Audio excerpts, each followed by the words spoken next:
Pete Buttigieg is dropped from the race. Oh, 1 hour ago. Petey boy. Yeah, Mayor Pete dropped. Edge. He's finally descended back into his caves to bide his time for his next plan. Yeah, what's the? I don't know what the Skaven Under Empire Council's gonna think. Clan Pestilence isn't gonna be happy with that. They're gonna. He's probably gonna get eaten. Yeah, he'll get eaten. This is a legitimately shocking development to me. Just because, I mean, quote unquote, won Iowa. He didn't, but No, he didn't win Iowa. He pretended to win Iowa. So you figured with a hot win like that, he would have kept going with it. But no, he just packed his bags. He won because of like a fucked up app, though. There is so much shit with that Iowa thing that it can't even be counted. Like, I don't even know what the fuck happened. I know, but I just find it bizarre that he'd take his ball and fuck off when he was still relatively popular. He's polling like somewhere between scabies and crotch rot. Oh, he just started dropping like a rock. Yeah, that's about right. Well, I mean, because he sucks. I mean, he does. It's just funny that it took people this long to realize that he fucking sucks. Well, they already, that's kind of funny. They already have Buttigieg as dropped out on the 538 forecast. So you have, at this point, you have 4 front runners. You have one front runner, really, and then 3 people who are also there trying. Yes, 3 people who are planning on capitalizing on a split convention. Too bad for them. But yeah, so you have Creepy Joe. You have the Republican. Yeah, you have the Republican, and then you have I lied about taking money. Then you have just the lady that I don't know what she's doing. No, that was her. The other one. Yeah, the lady Warren, the most perplexing heel turn in world history. That's what I was saying. Is that was who I was talking about with I lied about taking money. Yeah, the most perplexing heel turn.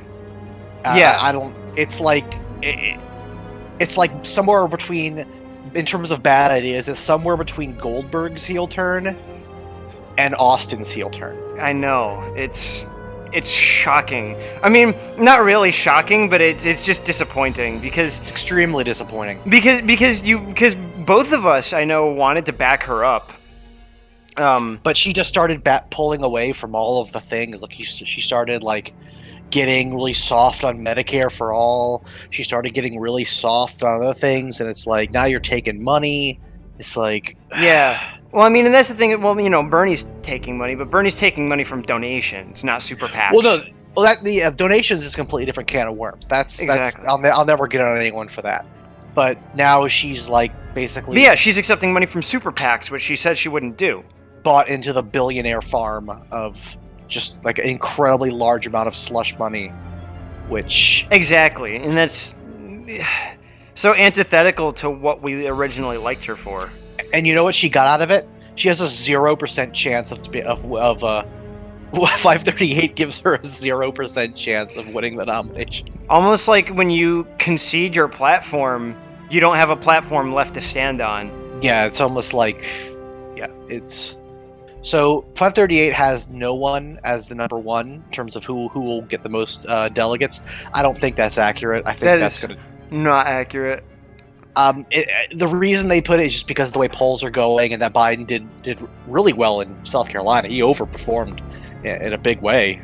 That's shocking for Creepy Joe, because I figured he's so white. He's so white bread. I figured most people would fucking forgot about him by now. He was talking the other day about how he was excited to run for Senate. He forgot what race he was in. Are you fucking joking? Are you joking?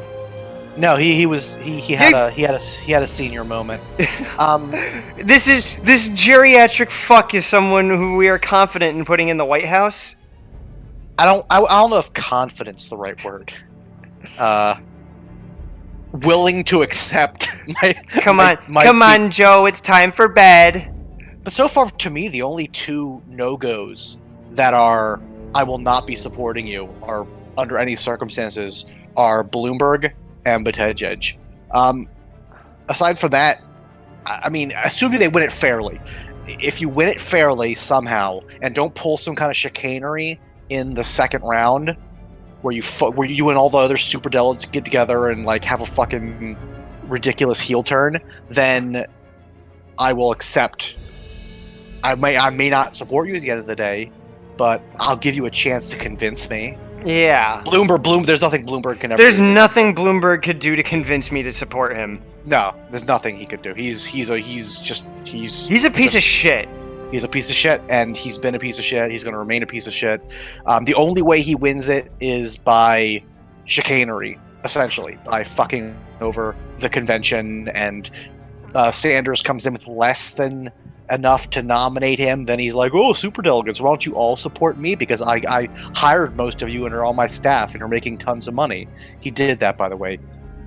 Wait, what? Like he hired a bunch of superdelegates as like consultants, aka my friend who's going to occasionally give me advice and make a lot of money.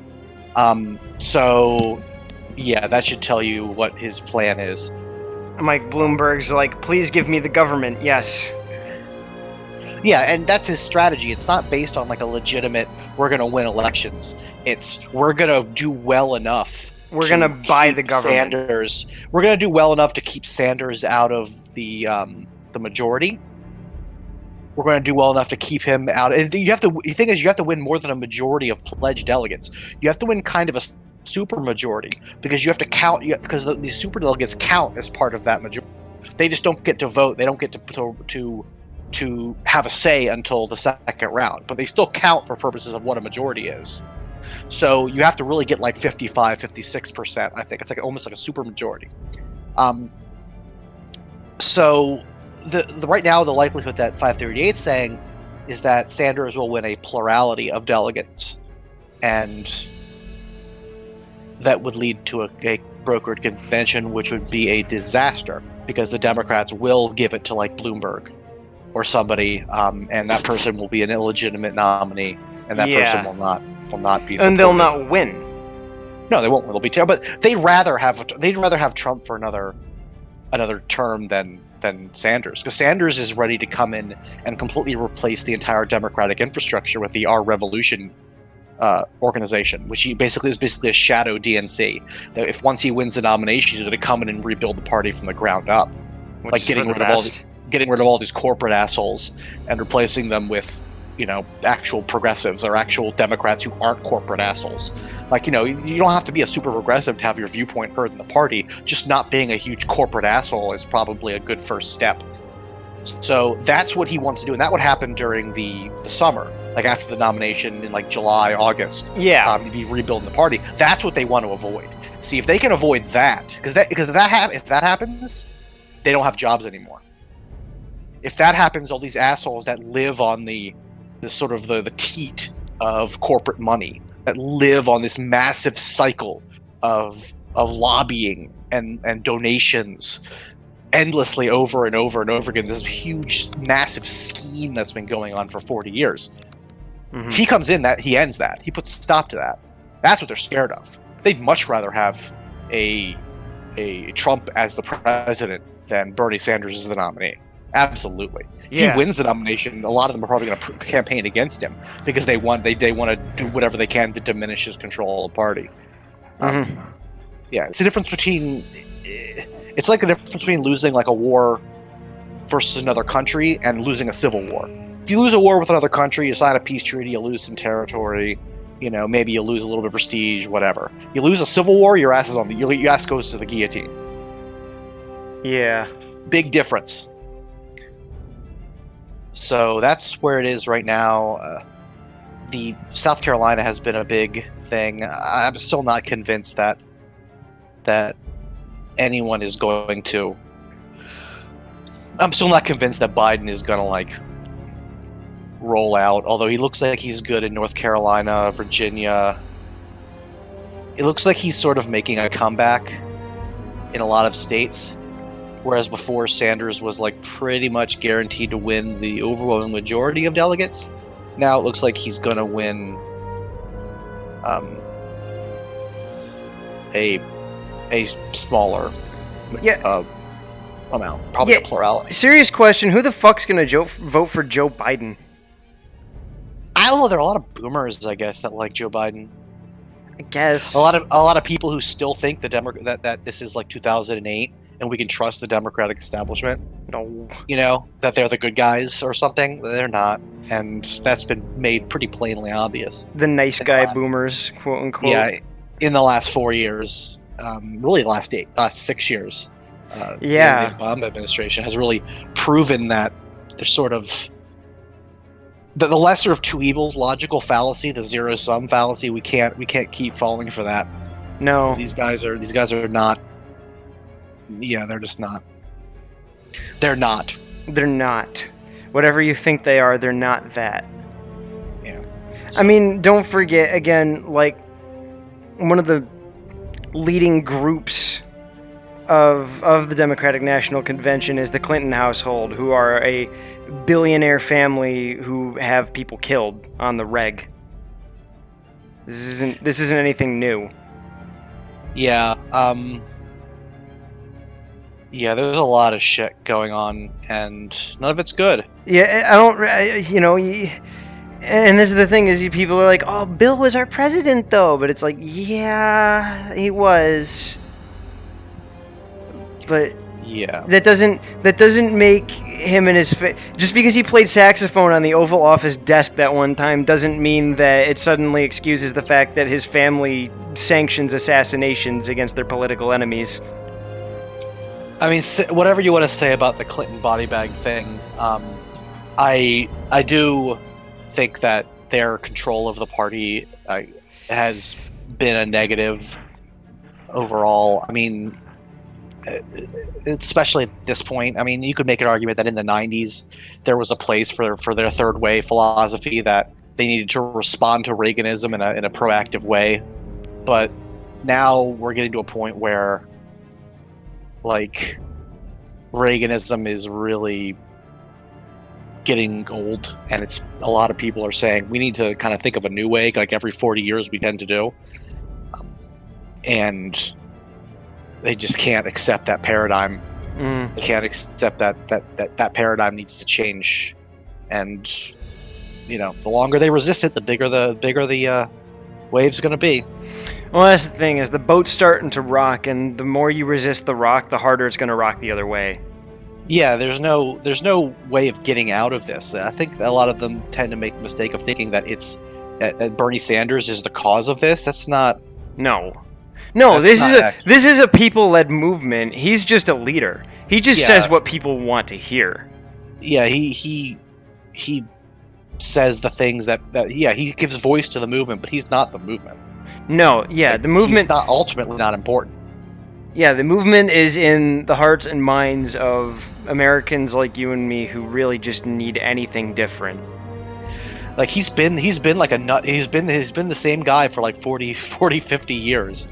It's not like this is new. Not like he discovered a new thing to talk about. He's been saying the same he's shit. Not some young radical revolutionary. He's been saying the same shit for 40, 50 years, and it's finally people are starting to agree with it. They're seeing that need. He just saw the need early.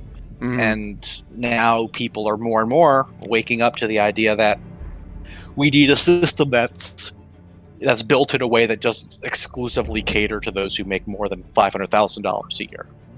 Yeah. Because that's just the healthiest way for a society to operate. I mean, there's no functional society that's ever existed that functions like a battle royale game, which is basically how our system functions. That's not sustainable in the long term. Like, if you've ever studying like how video games play, how video game communities grow and devolve and collapse, it's always the same story about power leading to more power, leading to more power, leading to more power, and that always ends up prompting collapses, and that's not a long-term sustainable philosophy. Every civilization has figured that out. Most civilizations throughout history made speculation a capital crime. Like, if you could like selling buying and selling things to speculate how their value will be in the future, aka the stock market, used to be a capital fucking crime in most civilizations because they saw it was a bad idea.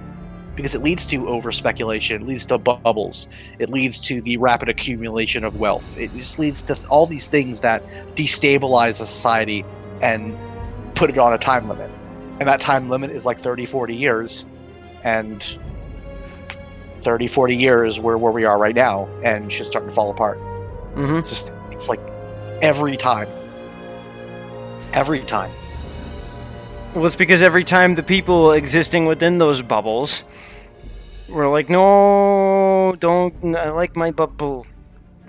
Well, because they mistake speculative value for real value, which is all a bubble is. It's people realizing that they really dramatically overestimated the value of something. And the problem with that is that the people who tend to suffer in that when that bubble explodes aren't like the super rich assholes that are creating the bubble. They're just like the regular people who had invested in it. So they lose an overwhelming majority of their wealth. The rich people lose a small amount of their wealth. And then when the whole game resets, the rich people are 10 steps higher and the poor people are 2 steps lower. Mm-hmm. And that repeats on a 5-year cycle until you have a revolution. Because people aren't going to be like, people aren't going to sit there and starve to death and be like, this is okay. It's fine to starve to death. No, I won't steal that rich person's food. That's his. It would be wrong to steal. No, they're going to fucking take it. Well, I mean, you know, there are exceptions with the religious dogma you see around someone like Trump, because there are people who are stupid enough to believe that about him. There are, but I don't think that's not an overwhelming majority. I don't think those same people, if they were starving to death, would continue to say, no, I'm not going to steal this bread that will keep me from starving to death, because that's not what Donald Trump would want. I don't think that's not how people would think. Anyone who thinks they would think that way, I think they need to get a reality check on their life. And it's the same story where these assholes think they can rig the game. They think they can fuck everybody over. They think they can get away with it, and they think the law is going to save them at the end of the day when there's a fucking mob with pitchforks at their front door. And that's what we want to avoid. We don't want that to happen. That's incredibly destabilizing and damaging to society. That was the whole point of the construction of the democratic process as laid out in the fucking Constitution. Yeah, the whole point of these things is to ensure that doesn't happen. Hell, that was the whole point of things like the New Deal. Yeah. I mean, the whole point of the New Deal was to create a compromise that allowed for people who were suffering the most in the Great Depression to have something to funnel wealth back into them, so they didn't end up all in poverty, and they didn't decide that, well, shit. I mean, there's no real point in staying with this society because it's just going to kill me. It's just going to starve me to death, so I might as well pick up a gun. Like, people don't realize how people tend to equate things like evil with terrorism and evil, and it is an evil act. They want to equate evil with those sorts of things, but really it's desperation. Mm-hmm. It's desperation that prompts an evil act. So the idea that we can just continue to play this fucked up, like, rigged game where the rich get even more and more and more, and the poor people are going to say, oh, okay, that's fine. Well, that's the law. It's not going to work forever. No. Like it's just, I just imagine these assholes who, like, these like capitalist assholes who are talking about how smart they are and how this, that, and the other, and how they can, they're so smart at manipulating the system and creating what they want, getting everything they want. Like they're gonna like stop a mob at their front door and be like, excuse me, you can't have this food. That's stealing, and that's against the law. So why don't you all just turn around? Like, this is a video game, and the laws are like enforced from above as opposed to a mutually shared belief. It's just like, it's amazing, these people who and also it's like they forget that society always exists as a pyramid where the most bodies exist at the bottom. Yeah, and it all exists as long as that overwhelming majority of people are okay with it existing that way. Yeah, as long as they're okay with supporting that society. Yeah, we live in a society. We live in a society. But like, as soon as they decide no longer to be the bottom of that pyramid, Do you think the pyramid's just going to keep supporting itself with the next No. step up? No. No, or as soon as they decide that maybe I deserve a little bit more than what I have. Maybe I shouldn't live in poverty my whole life. You don't see people don't accept that. They don't tolerate that. Not for long periods. Yeah, so it should be interesting. And this is the thing is, even if Bernie doesn't win 2020, it's an inevitability that the society that we live in will change. That life as we know it as Americans will change. It's just a question of how bad it gets before it does. Exactly. That's really the burning question: is how far are we going to let this go before we decide we've had enough? How far? And this is the thing: is Bernie is one of our. I don't think he's our final last chance, but he is one of our last chances for a democratic solution to this problem. One of the last chances to do this in a non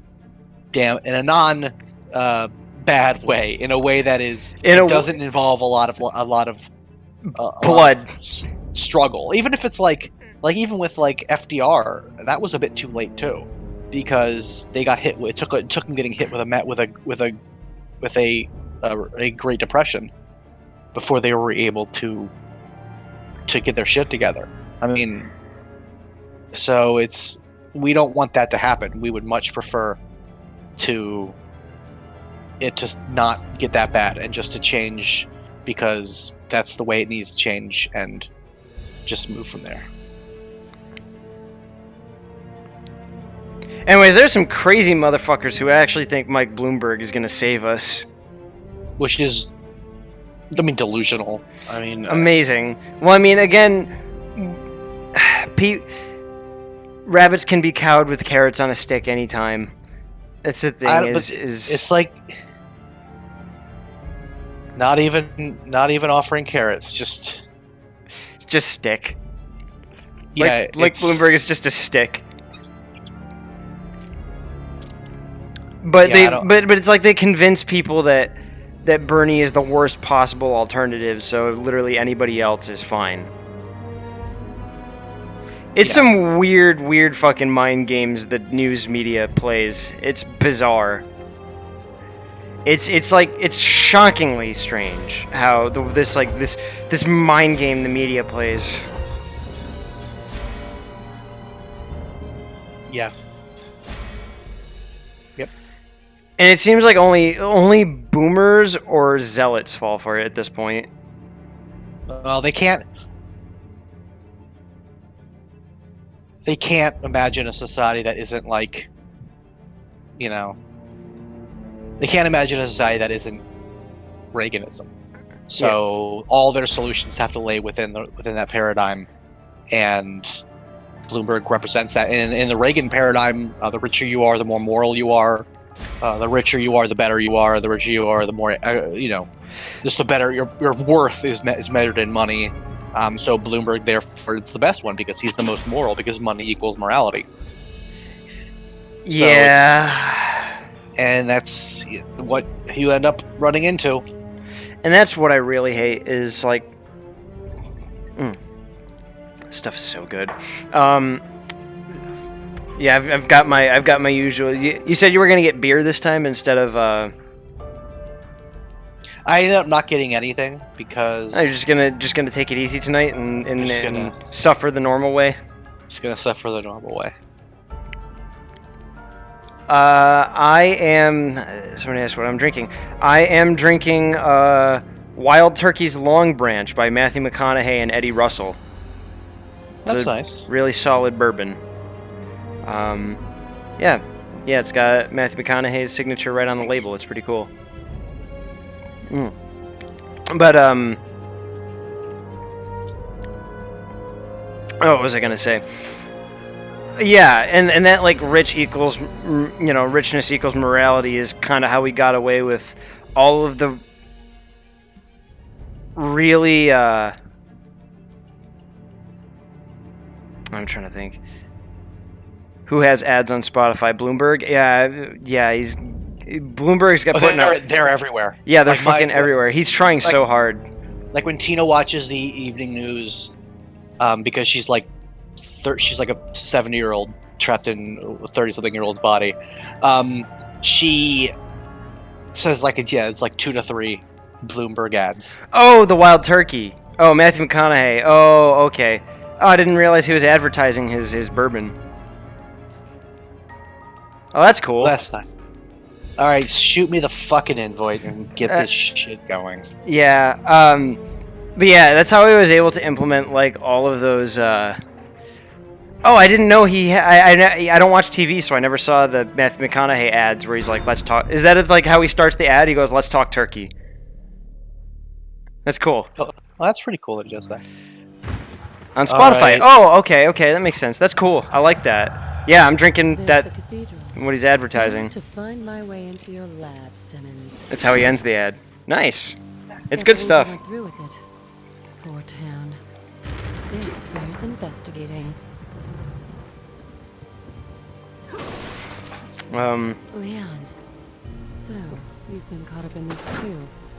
But you have the stomach for it. Yeah, so far still nothing that would get another character involved. I feel like we'd have to write this as a single-player campaign. So, like, the main campaign could all be co-op, but then this would just have to be single-player, because Ada seems to just be personally involved. Which is a shame, because I'd really want to get Hunked involved in the story, but there's just no way you can do it. Yeah, the way her campaign is structured is... Just wouldn't support another character. Oh, shit. Get some items.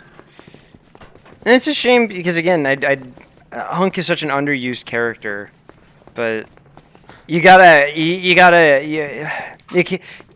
we're here trying to make an organic story. We're trying harder than the That is one rusty lock. Shouldn't take much to blast it off. we are trying way harder than the writers did, because we are making a story that doesn't involve MacGuffins or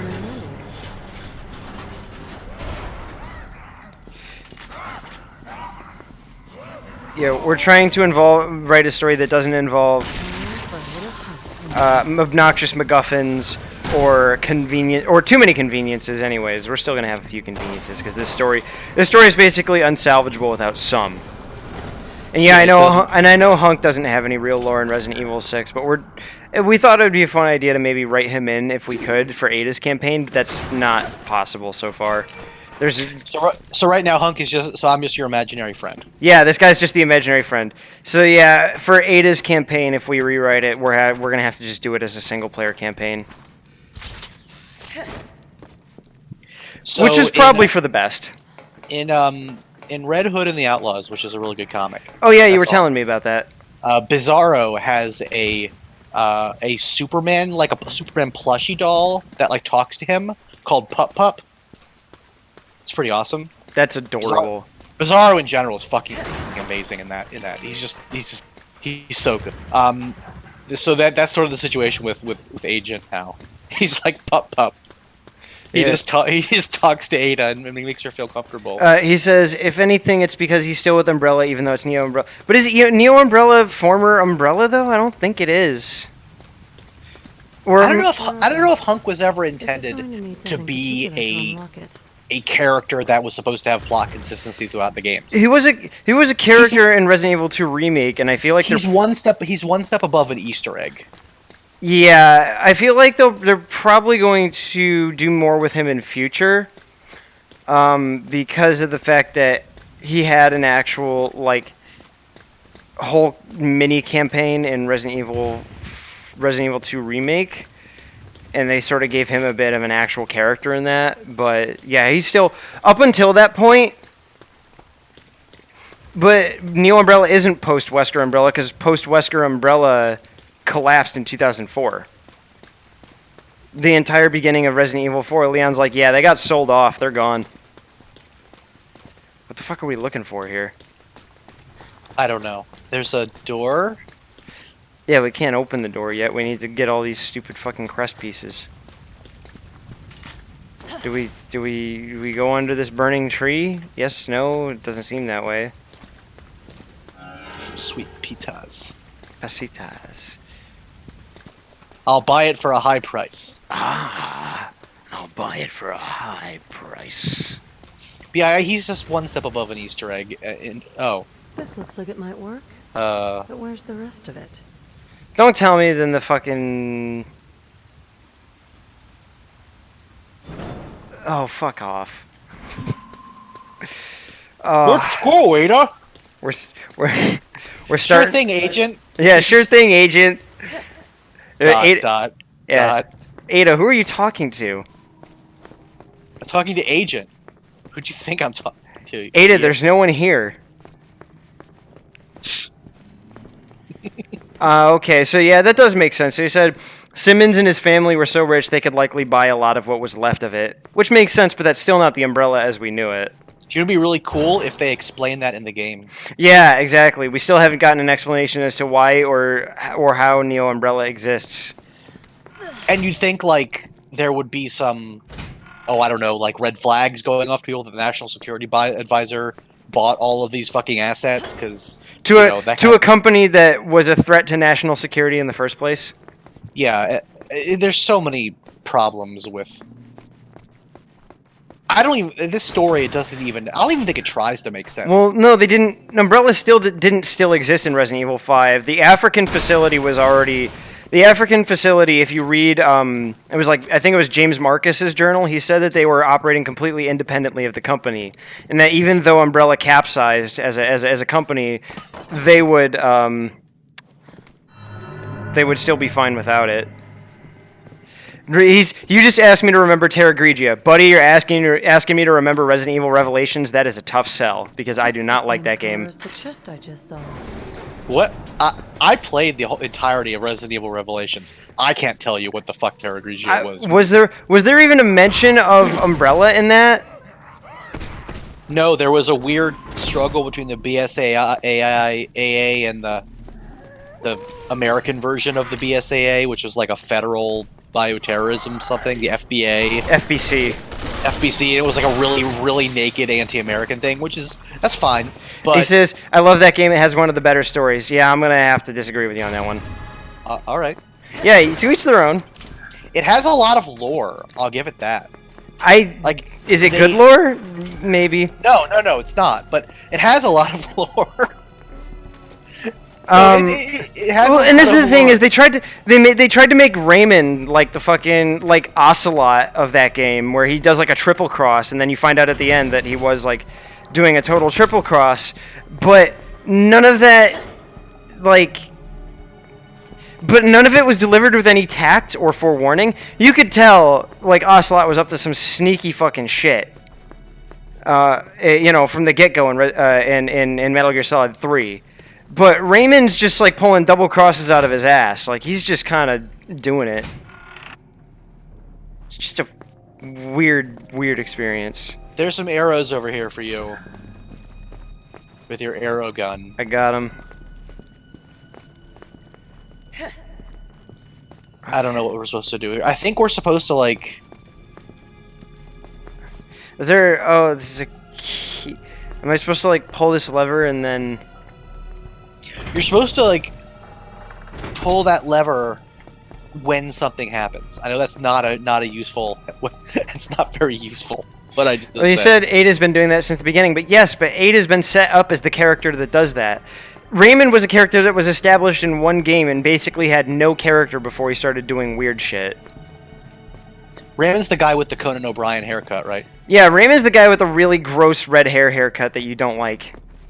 A lot of the issues with Revelations are that they introduce so much shit so quickly without any kind of there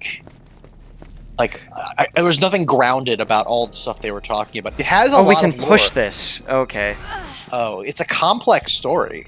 Like it's almost too complex in a lot of I think that's places. my problem with it, is that it's got like... I think we're supposed to move this like all the way in a direction. Oh, and this guy, we can shoot this guy down. Yeah, you can shoot him down. Oh, I know what you're supposed to do. Move this thing over to underneath that asshole, and then he'll fall down on it. Oh, there's like more guys. Yeah, Weird. they respawn. So you want to move that thing underneath that guy. Stop. Yeah. Okay. Collaborate, and then you pull that thing. No, I'm sorry. We don't. We shoot him, and then his dumbass falls on it. Oh, but we were supposed to be standing on it. Oh, but no, now he's holding it down. Yeah. Well, too bad for this guy. I don't know. I also do not think the console port of that game worked well at all. I think that game. I think that Revelations. I can't be sure, but maybe it's good on. You know what? For a 3DS experience, it was probably pretty good. Yeah, I'm sure that if I played it on 3DS, I would have loved it. The console port's just. The port to the PC and stuff is a bit lackluster. He says he played Revelations. Yeah, I can't get behind it, man. I do not like it as an actual console experience. It is so far below.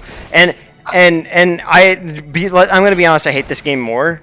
Or I hate these games equally. I hate Revelations and this game equally. Yeah. Yeah. Well, with Revelations, I think one of the problems that it suffers from is that all the cool shit already happened. Like the whole fall of Terra Grigia, all that shit. Like, why can't we play that? Why aren't we playing that? Why are we playing this weird shit on a boat? Like, wouldn't it be a lot cooler if we could play 6's RE2 remake, the prequel? I don't even know where to start with that. I mean, 2 doesn't have RE2 remake doesn't have the crazy melee combos and finishers and shit.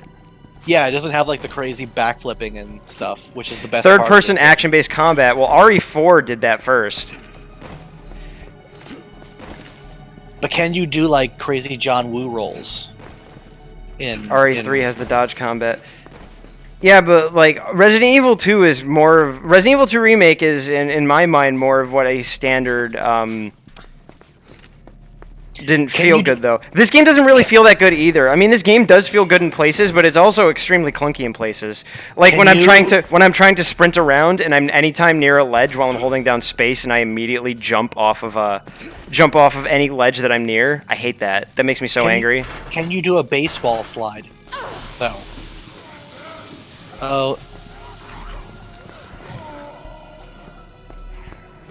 Oh, we gotta lure this dumbass over here.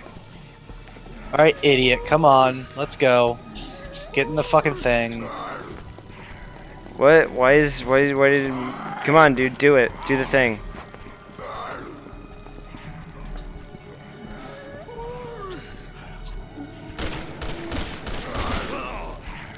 There we go, yeah, you just gotta give him a little tap.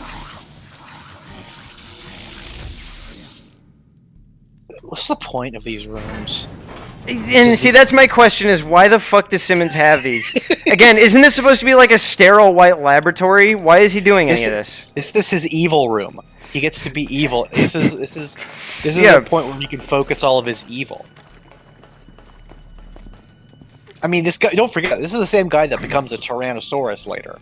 I love the Resident Evil games, and I find parts of this game charming. But I think that this game has really terrible set pieces, and the core design is good. You have a solid the foundation of the gameplay. There's something there. I like this game in spite of itself. I like this game because. No, I genuinely again going off of Neryl's review. I genuinely agree with Neryl. I think that this game has. What the fuck? All right, well. Nothing is ever this simple. Why does everything have to be 12 layers removed from just going to grab the key? There must be a clue around here. Yeah, well, and again, I believe I feel very strongly with what Neryl said about the game, where it's you can really see that there was a good. Oh, now you're down, Agent. You're here too. That there is some level of interesting combat and gunplay at its core, but then it has a really, really fucking shit game designed around it. A lot of the problems in the game stem from the fact that hold on, Ada's right. A lot of the problems in this game stem from the fact that they tried to do too much. Yeah, as we've mentioned. They decided to make 4 or 5 campaigns, which is too many. That's not what they couldn't do it. If they could have done it, it would have been great, but they weren't able to do it. So I think you're supposed to use arrows to. Oh god, you're gone. I think you're supposed to use arrows on those assholes. Whatever, it's free, dude. It's free resources. It's free ammo. Yeah, I noticed that when they all die, they give you stuff. So I think you're supposed to arrow them into something, because it's only when there's 4 people. Oh, like they're too heavy. You got to pin them to the wall. So oh, that's what that was telling me. Yeah, I'm stupid. Don't worry. Arrow puzzle. Hey, Ada, I figured it out. Well, thanks, Agent.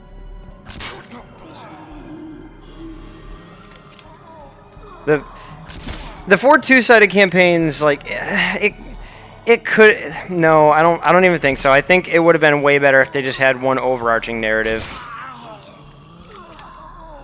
Am I supposed to shoot arrow at this guy? It's a neat idea they were trying, but it doesn't work. Well, so you say people are so critical of 6, but not all the other ridiculous stuff from all the other games. We've been fairly critical to a lot of other stuff. That's something I actually agree with, though. Yeah, but I think people give the ridiculous shit in other games passes. No, they give a lot of the shit that happens in 5 a pass. 5 is bonkers. No, yeah, we love 5. I don't think that this game. Well, you love 5. I absolutely adore 5. Shut up. I tolerate 5. I think it's pretty weak at the end of the day. We had a good time playing it co-op though. No, it's better. It's a better co-op experience. Yeah, like I've said this before, but it's designed to be a co-op experience. And yeah, and that's the thing is if we're talking about like ridiculousness from the perspective of elements and set pieces, yeah, then there's no justification for calling this game out for being absolutely bonkers, because I think this game, at least as far as what it was attempting to be a really good. I have no idea what's going on here. I don't know either. It was attempting to be. It was attempting to be a really, really crazy, off-the-wall climax, and I respect it for that. And so, yeah, I agree that people gave the other games way too much shit, or give the other games too much of a pass. The things that people are very critical about in this game are things that the other games also did wrong. It's just the flaws become more obvious in this. The last act of Resident Evil 4 is fucking ridiculous. With the fucking chain gun guys. The military base? Yeah. You're on a military... It's the weakest part of the game, but it's like... Oh, I agree. The military base is... Oh. It's the weakest part of the game. It's not bad, because the minigun area where you're against like 4 guys with miniguns, I'd beg to differ. That is an awful, awful, awful area. What are we doing? I have no fucking clue, but I'm gonna get more crossbow ammo. Alright, catch you later. I'll be up here, Ada. See you in a minute. Thank you. Very cool. Okay, that didn't give me ammo this time. I love this game. See you later, Ada. Resident Evil 5 was a better co-op experience. He says, okay, eat this then. I like the Resident Evil movies. I mean, you know what? There's nothing wrong with liking the Resident Evil movies. And honestly, I am a fan of trash. Yeah, they're fun action romps. I don't see a problem. No, well, that's the thing is that's why I'm also soft on this game. Believe it or not, I'm actually, as much as I dislike playing this game, as far as the actual like elements and set pieces of this game go, I'm very soft on it because I love trash and I love ridiculousness. This game has a lot, and the thing is I played it originally years ago, and I had like a not a super positive, but like a fairly positive outlook at it, and playing it co-op again has really woken me up to a lot of the problems in the game, because there are a lot of them. And what the fuck is going on? Do you have to use like another? Is there like another arrow you can use, or? Yeah, there's the explosive one. Let's try that. Nothing. Why are these guys invincible? This game is baffling. These guys are invincible, but they can die from like a 10-foot fall. What? See, it's shit like this. These guys are invincible. They can't die no matter what you do to them. But a 10-foot fall kills them right off the bat. And then they infinitely respawn. But Like, is that not just a little bit contrived? And you could say, oh, well, you know, it's doing it for the player's convenience, because otherwise you'd have to kill them over and over again. But maybe you don't have something like this in the game.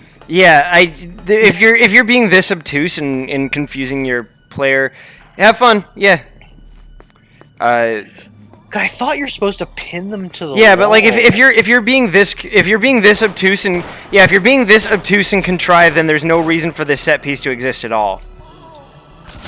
They're all wearing fucking plate mail. Like, what am I supposed to do? How do I pin them to the wall? Maybe, you know what? Maybe you're supposed to aim for where they don't have plate mail. Like what, right there? I've been doing that. I've been shooting them in the fucking dick for like a minute. Look at that. Yeah, fuck you. Maybe shoot them in the legs. You know? Oh, hang on. You are actually supposed to. I just realized. You knock them back.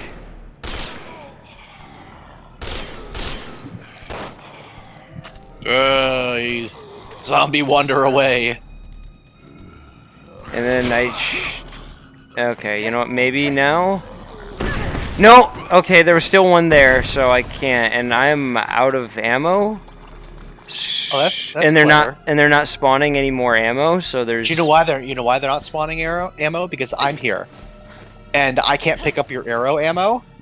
And so the game is probably limiting the amount of arrow ammo that can be on the screen at one time.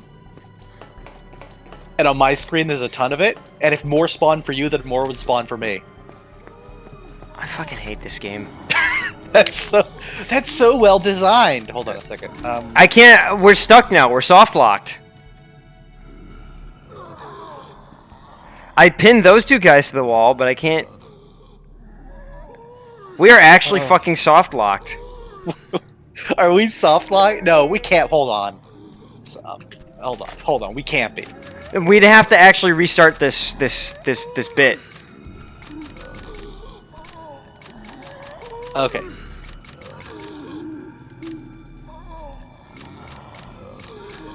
We're gonna. I think. Hold on. Let's. You're just gonna pick up my arrow ammo for me.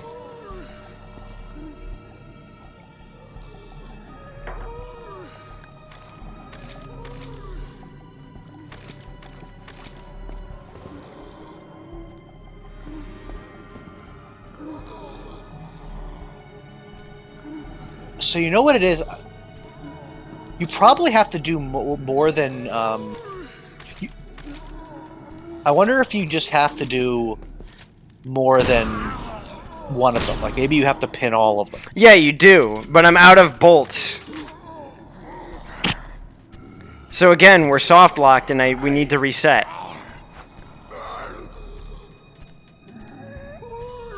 This is a fantastic...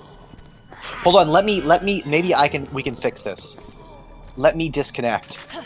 Okay. Because then it'll terminate all of the arrows in my game. Yeah, so let me... I can't pick them up. That's... Did he spawn? No, he's not spawning anymore now. Wow, so we actually have to reset. We'll give it a minute, see if it because I left, so maybe it might take a few seconds to refigure out what's going on. Also, but honestly though, the guy in chat saying that he likes the Resident Evil movies is honestly less of a hot take than saying he likes Revelations, simply because I have an appetite for trash, and it's harder. There's nothing wrong with And it's more difficult to consume trash games because obviously bad gameplay is a lot harder to digest. But a trash film, if it's like really yummy trash, is just wonderful. Just about the only thing in the Resident Evil movies that's extremely insulting is the carryover from, I think, from what's the second to last movie to the last one? Like in the second to last movie, like... Oh, I got some bolts. Okay, see, you're gonna start getting them again. Because... Well, no, it wasn't from the guy. I started shooting corpses down from the ceiling. Oh, nice. But, like, the second to last movie ended with Alice and who I don't know why Alice was a character. Why didn't they have Claire or Jill? Anyway, but like Leon and Ada and all them were there with. It was super cool, and it was like, yeah, we're gonna have a final showdown. And then the next movie starts. The final one is just they're all already dead. It's like, oh, okay. Why isn't this guy moving towards the wall though? Like, why does he walk towards me? He likes you. This is so fucking annoying because I can't. I gotta right, try inviting me again. To do that, I'd have to close the game because you have to actually. Okay, you have to actually close the game. Yeah, because I have to invite you from the lobby.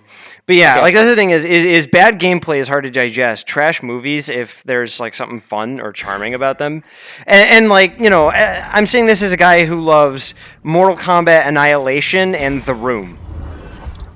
So I have a severe appetite for delicious trash because it's so hard to come by. The room is a masterpiece. And I remember there's a really famous bit from Red Letter Media where Rich Evans watches from one of the Resident Evil movies. He watches like Mila Jovovich like kick a piece of glass at a dog. And then he just loses his shit. There are a lot of silly moments.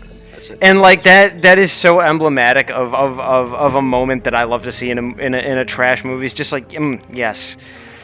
Just something so stupid and unbelievable. And that's part of why I love Resident Evil as a series, is because if you're taking the series seriously, you're doing it wrong. Because this series it's always been a B movie.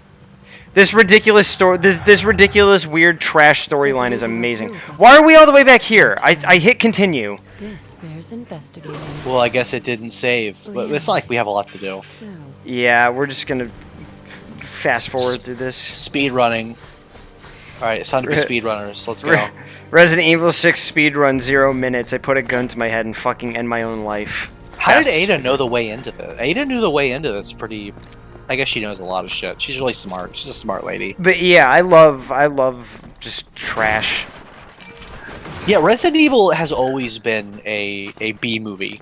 Yeah, in Resident game Evil. form. Yeah, Resident Evil is a trash film in game form, but the gameplay is always really good, and that's what makes it good. Like, I mean, Resident Evil 1. I mean, And I think that's why we were on. so down on Revelations, is because Revelations A was taking itself too seriously, and B was also just a trash game.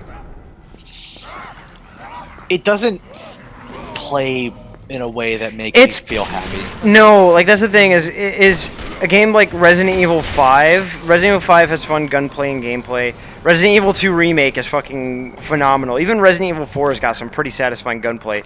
That one just feels really floaty and weird. Resident Evil 5 also has Josh fucking Stone in it. Yeah, Resident Evil 5 has Josh Stone. It takes place in the country, in the nation of Chad. Kijuju, which is actually just an offshoot of Chad. I mean, it's the only place where both Josh and Chris can function. Can Yeah, both be at the same can time. that's the only place they can occupy two spaces. Both they can only occupy two spaces there, because in any other fun story, it wasn't named Chad before they showed up. yeah. So that's that tells you everything you need to know about that. Fucking powerful, absolute units. One of the reasons why I like, I don't know if like is the right word. Why I kind of like this game for weird reasons. Like I said, I'm soft on this game because One of the again, things it's still I- Resident Evil. I like is because I wanted more from the characters that are in this game. After Resident Evil 4, like I wanted to see more Leon, I wanted to see more Ada, I wanted to see more of, I guess, Chris too. After 5, like I wanted a game that brought a lot of the old crew together to see them having a crazy adventure. Yeah, And Resident Evil 5 did that with 2 of the characters, Chris and Jill, and that's fine. I feel like they were maybe making up for what they perceived as not doing it, because after Resident Evil 4, The chest I just saw. everybody, I mean, we desperately wanted more of what that game had to offer.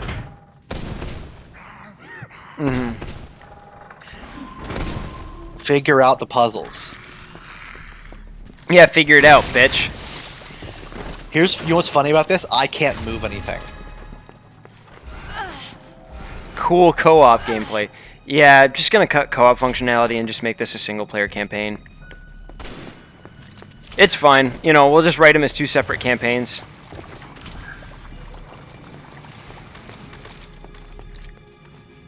I don't mind. So I shot this guy and nothing happened. Oh, it's because I need to move this a little. Because it's specifically his right arm that needs to hit the lever. Oh my god. Well, that makes sense. No, it doesn't. I mean... Alright, now let's... Oh god, I fucking hate the fucking Rockstar Games realistic turning thing. I hate that. Oh, you, who's hanging all the zombies? But, I think you moved it a bit too far. No, it was because I was still moving it when you shot it down, watch. Nope, never mind. Okay, now I need to... Okay, so that's... Okay, that's good. Right That's here. good. It has to be specifically right here. Unless maybe we need to trigger it ourselves before we'll let them trigger it. Okay, no, never mind. No. This fucking game, dude. I'm really glad I'm drinking. I thought maybe I wouldn't drink tonight, but no, I see that I was right in doing this. I mean, now we get to electrocute all the zombies with just this room that exists for a reason. Yeah, again, like this is the Simmons evil room. This is the room where Simmons gets to be evil for no reason. Because again, if he was actually doing experiments down here, then this would be like a sterile fucking white laboratory with like health standards. This place is like all gross and rusty. Why? Also, thank you for the follow. Wait a moment. It definitely. Oh no, you got electrocuted. Oh.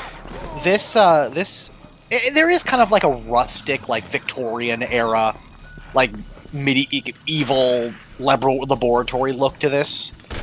That I guess is okay. It's an aesthetic, but it's not an appropriate aesthetic. I mean, yes. I don't.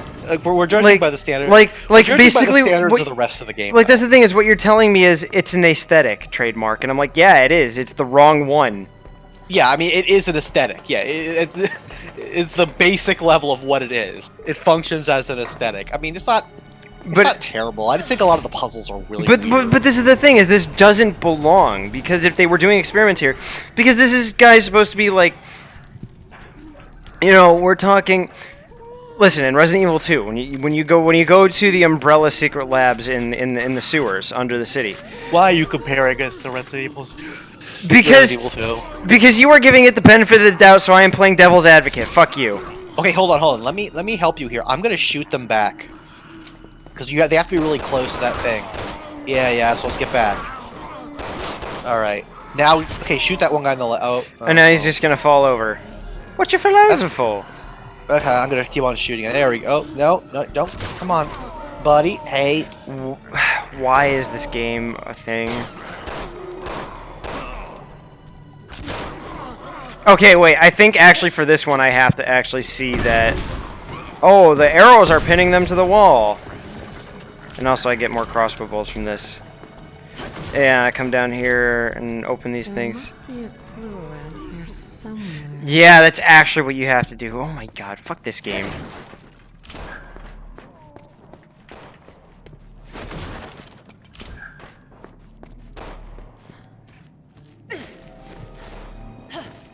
At least I got like 18 bolts. Hopefully I don't waste them. Oh, I actually killed one of them. Well, that's good, but I think another one's just gonna like spawn. Wait, no I didn't. He's just laying there. Yeah, he's just sitting there. They just kind of fall over.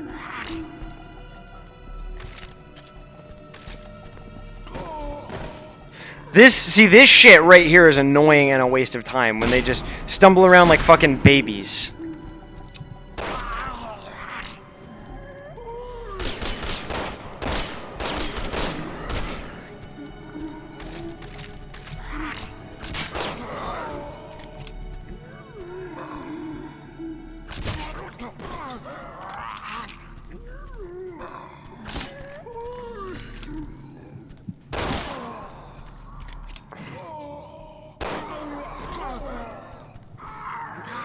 There.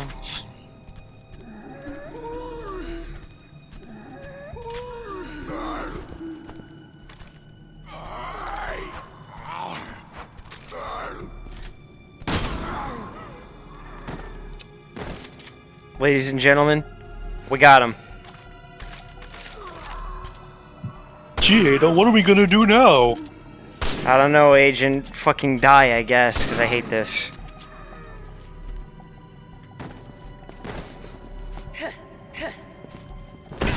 Bye, Ada.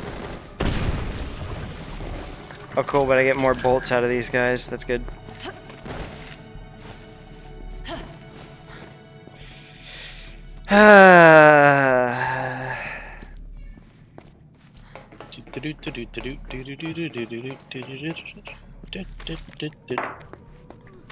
Agent's gonna go exploring.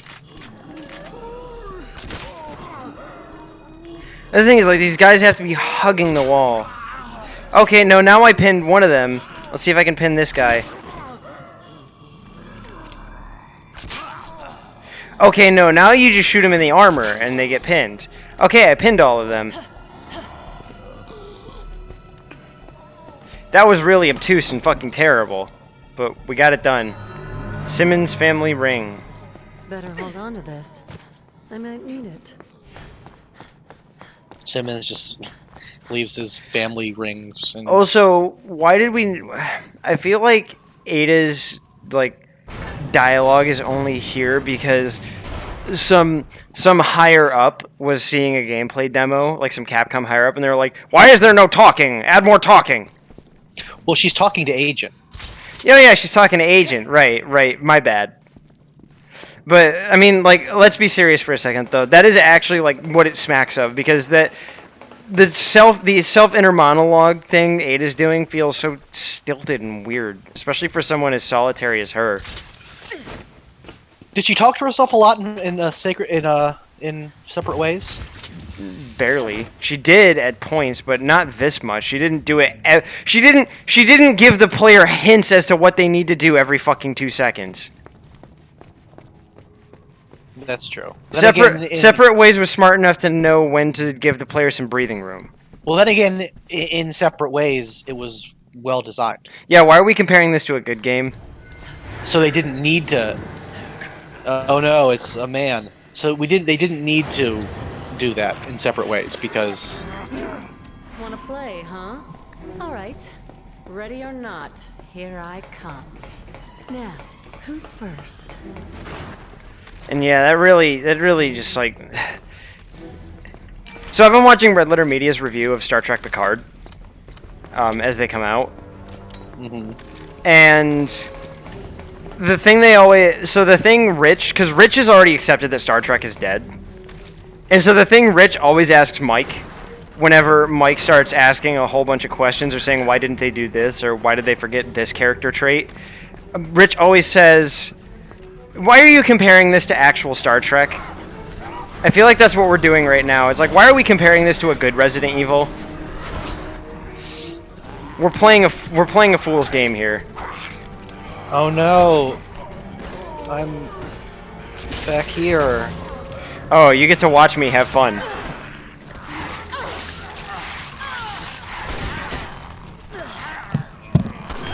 Oh, I can't actually shoot through these bars. I guess I can just admire Agent's physique. Oh, fuck off. They throw at me.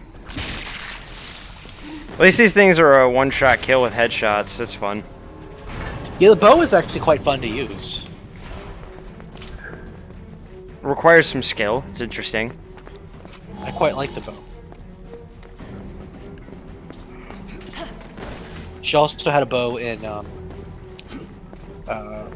4. Yeah, she had a bow gun in separate... She was a hand bow, though. It wasn't like a full crossbow. Still fired explosive bolts, though. It was cool. Oh, that's interesting. Krauser had like a composite bow, didn't he? Yeah, Krauser had like an actual compound bow. That Mercenaries mode was hard as fuck, but it was really fun getting through it. Yeah, S ranking it was pretty rewarding. Well, yeah, because you get the hand cannon in the campaign, which basically is just an easy mode. It was fun. Oh, not this guy. Fuck off.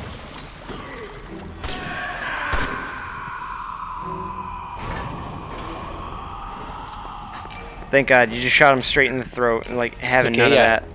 It's okay, I shot him in the throat. Problem solved. Sonic, you killed an innocent civilian. Oh, thank God. For a second, I thought we were in trouble. Seeing those, like, old Sonic cartoons in, like, comic frames is so baffling. Just because of, like, the weird shit Sonic says. Sonic says a lot of weird stuff. Reminds me of those old YouTube poops Sonic says. Oh yeah, see, okay, there were two Sonic cartoons in the 90s. I actually did not. Okay, so there's two. One of them, it was a daytime one that was fucking horrible. Is that the one where Ping is from? The chicken and the drill asshole? Probably. It was like a really kiddie. Okay, I'm stuck against the... I'm gonna fucking die because this game has no... Okay, I'm just gonna run past. Okay, I set myself on fire, unfortunately, so I don't know if that's gonna help you or not. But so there's two.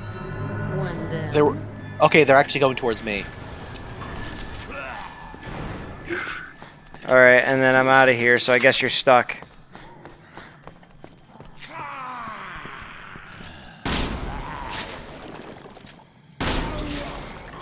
These spit assholes fucking suck.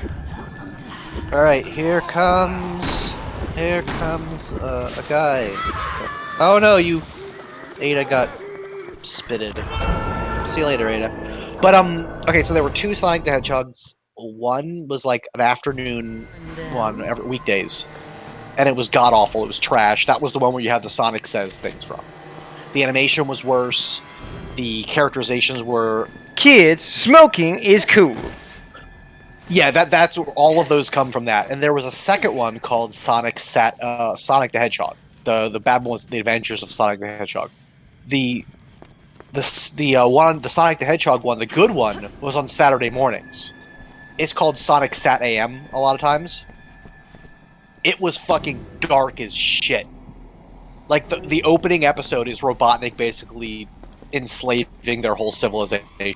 Like, and Sonic's, like, family gets, like, turns into robots, his uncle, who's, like, his only family, and the fucking king gets sent to another dimension, and, like, his daughter escapes with Sonic, and together they end up, like, creating this like, resistance organization out of a place in the forest. That Robotnik is, like, sort of slowly destroying the forest, but it's a really big forest, and they're, like, deep in it. So, like... The episodes involve them going into what's left of their civilization that's basically been enslaved and turned into, like, a nightmare place, and, like, Sonic running into, like, his uncle who's been roboticized and, like, freaking out. It's a really dark show. That sounds fucked up. What the hell? It's really good though. Like Sat AM is that's where, like, have you ever heard of, like, Sally? You gotta keep moving or you're gonna die. No. Like, have you ever heard, like, the character Sally Acorn, who people always talk about as like a better romantic interest for Sonic than Amy? I don't think any of that is. I don't care about. We don't fucking care. Like we don't care about Sonic. Period. But, like, it was a really good show, and I remember. Like, I think it only lasted, like, a season or so because it was really dark. Yeah, and parents didn't like it. Robotnik was terrifying. He was, like, huge, and it's like he was. Like, it was just fucked up. There was, like, a lot of allusions to, like, really fucked up things happening. Like, being roboticized was, like, the worst thing you could imagine. Like, because it's just, like, it was just fucked up. Like, because it robs you of your humanity and is spooky. Yeah, but you still sort of, like, you still sort of know what you're doing, but you can't stop it. Like, it's really fucked up. Like, it's like living hell. And so, like, Sonic, like, when he runs into his uncle, who's been roboticized, like, it's the most fucked up part of, like, one of the early episodes. He's like they're, like, having to drag him away, and he's, like, crying and shit. It's like, this fucking show, it was really good. I kind of want to see if I can find it somewhere. You should be. That's where it had a really badass opening theme music that a lot of people would probably remember. And then you had that 4Kids Sonic, which was like We don't talk about that. which was like kind of capitalizing on the whole Sonic Heroes thing. And kids' weird sexual interest in Rouge the Bat. Yeah.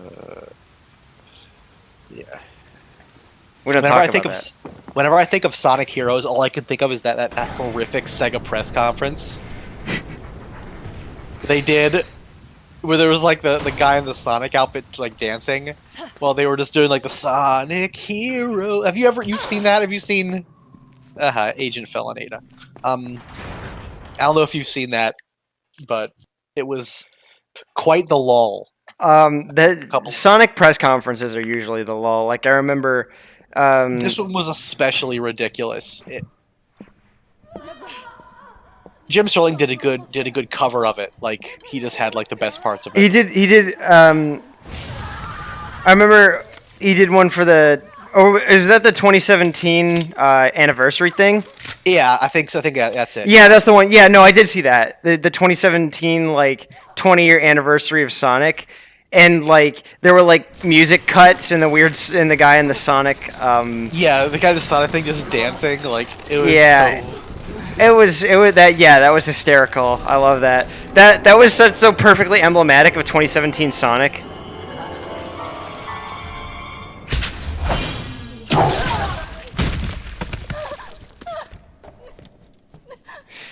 Again, I hate this so much because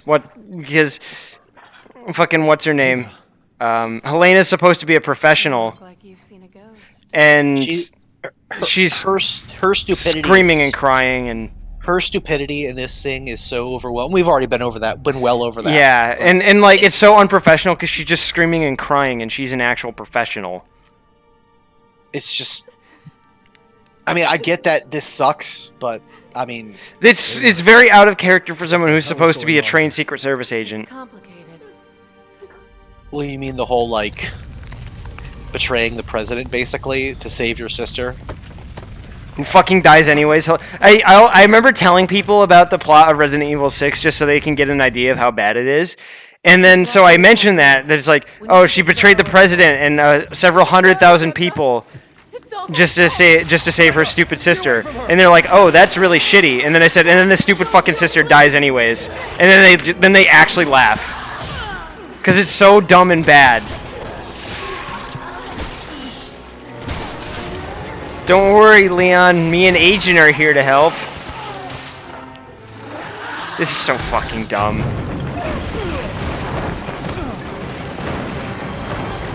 This campaign has no business. Yeah, this campaign has no business being co-op. Ada, who are you talking to? There's nobody there. It's Agent, Leon. Agent will help us. Leon, don't you know Agent? Idiot. Deborah, where are you? Oh, it's cool. You get to hang out with Helena. Let's go, Helena. Helena, could you please respond to Agent when he talks to you? Bitch. Honestly, the most fun we're having at this point is these fucking like made-up character stories. That, like, Here. Ada just completely cracks. A ring? Why is Ada giving this to Wrong him? idea. It'll make sense later. Like, Okay. why is Ada giving this to him while they're in the middle of a desperate situation? Why couldn't she have waited until they were done? Well, and also, like, I don't understand why she thinks he'll be able to make use of it. I guess maybe, like, I don't know. Because conveniences. Because he does make use of it in like a scene later. Like literally one scene afterwards. But how does she know that? Shh. You're asking way too many questions. Here's another explosion. Shoot, bang, make, fight, gun. Here's a ring. Just. And again, I think about Mike and Watch out for yourself. Rich, and it's like, well, they needed an excuse for another explosion, and that's always just the reason. Because this game is way too committed to its stupid action set pieces and not to telling a compelling story. Because even though this series is a ridiculous and stupid and crazy B-movie, also I love that cameo of that one crazy naked guy who just ran past. Yes. That dude just photobombed us. Fucking absolutely stage dived. Is that even though the Resident Evil series is stupid and insane, it tells a compelling story and follows its own rules and logic regardless. And that's what's the most important part. And that's something that this game doesn't do. Yeah. It's very... You can still lacks- somewhat follow Resident Evil 5 or 4. You can't follow this.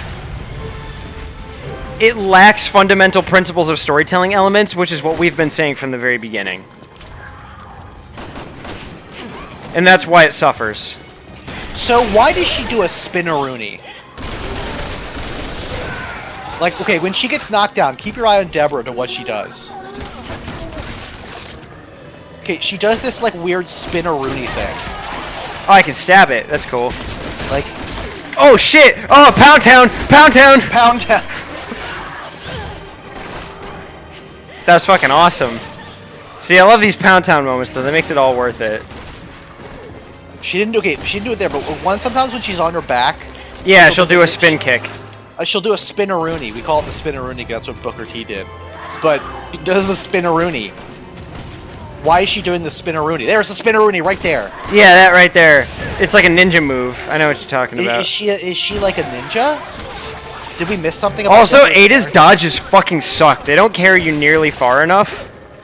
I'm gonna send this bitch to Pound Town. Yeah. Agent knows where to put you.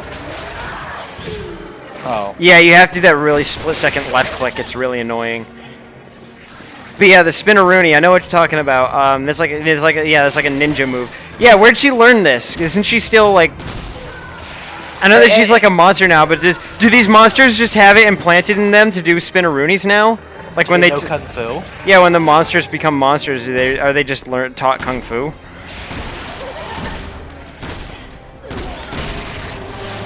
Like she's moving almost like a dancer, or like is that I think it would have been cool if... Is that a feature of the disease? Yeah, is that like a feature of the C virus? I think it would have been cool if they had like sort of made some hay out of like, oh, like, you know, my sister was like a really good dancer, and like when you fight her as a monster, her attacks are like dance moves. That would be actually a really cool thing, because it would show how the disease perverts what perverts you into sort of what it wants you to be, you know? Like that would actually be kind of a cool touch. Yeah. But I'm asking, or she like, well, my sister was she was like such a good ballerina, and they had like flashbacks to her being a ballerina or whatever. And then like when you fought her, it was like fighting who were doing like ballerina type moves while fighting you. Like that would be that would be really cool. It'd be a cool callback to a scene. That's not in this though. Well, no, because we're expecting a good story out of this. Oh, that's not. We're not even expecting. I'm expecting a story, like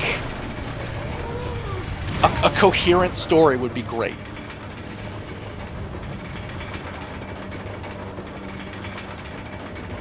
But yeah, that's the thing. Is like that. Yeah, it's like that spin move. Does the C virus just teach that to you when you can cocoon, or did she already know that? Like with like the other like the Juavos or whatever, you could say, okay, they were mercenaries, and maybe the ones like in China, I guess maybe they were like triad or something. So yeah, they're gonna like know how to use swords or whatever, because they probably had that kind of martial training. Yeah, they already knew how to do it. This just seems really off. Like she's not like. Well, also she's growing like spider limbs, and the other Juavo don't do that. The other Juavo just transform randomly. What makes it so that this character transforms directly into a spider, while other characters, well, like the generic. Okay, you know what? No, I know the reason. It's because we needed a boss fight here. She got the boss serum. Yeah, she got the boss fight serum. All aboard. They only have a little bit of the boss fight serum. Let's hope this is a non-stop ride out of here. Don't pick me up. Yeah, just stay down. Why didn't I have to duck? Oh, because the prompt for you is coming up. I'd have to pick you up because I don't get a prompt to duck. Because this game is so well designed. Oh, that's such a... Man, they... Oh, wow, they... That is so well designed, yeah. Because... Wow, beyond afterthought. Yeah, because the co-op in this game is really just beyond afterthought. Because again, if it would just show a prompt below the prompt to pick you up, if it really was considering both at once of whether I should choose the option of ducking or picking you up, because players like options. Especially in a very complex game that is supposed to, like, that's the thing, is this game sets itself up for being like some complex fighter-like game, but it just doesn't do that. Okay, so are those like, okay, you know what? Those like spider, are they hair? No, they're coming out of her back. Oh yeah, they just have hair on them. Maybe some of them are coming out of her hair? I don't know. Yeah, a couple of them are coming out of her head. Or maybe that's just the models for the tentacles clipping into her head, which isn't far ahead of the realm of possibility, given this game. I would believe that. Shoot the drums. Show off. Why? Okay, now she's gone.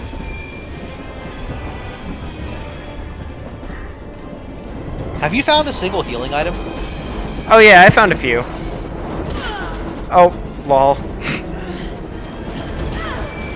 I tried jumping back and I still got fucking blatted right in the face. Fuck, I'm laying down.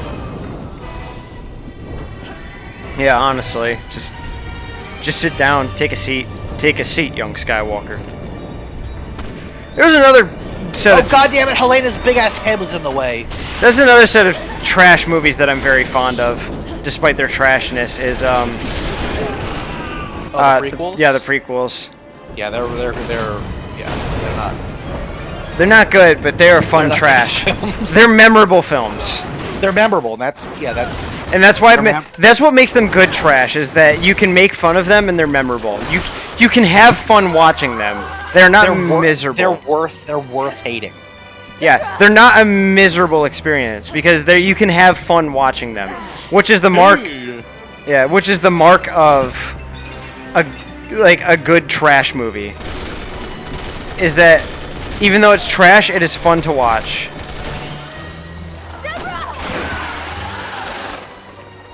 Is that one coming out of? Yeah, that one was coming out of her face. That was kind of creepy and fucked up. I like that. That was cool. See, whenever you like make it so like the character's face is perverted or something comes out of the face, like that's creepy design.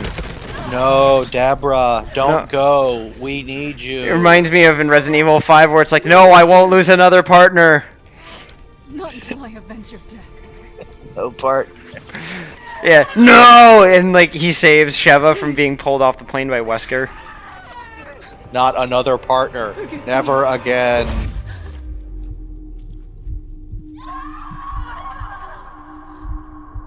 I refuse to believe this fall would kill her.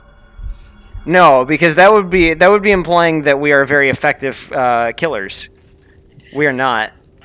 This game has tried to drive home as much as possible that we are very bad at killing things. Look at me. No, Deborah. Look at me. Look at me. It's gonna be okay. So do we see Simmons in this Keep your eyes cutscene? on me. We do. I'm gonna get you out of here, Deborah. Deborah, look at me. No, we didn't. Oh yeah. Through this. Yeah, he's right there. Yeah, I actually remember this cutscene. Get away from not her. Not my sister. So she knew that Simmons was involved in this. I'll do anything. Please, please don't hurt her. God, she just fucked up in every way.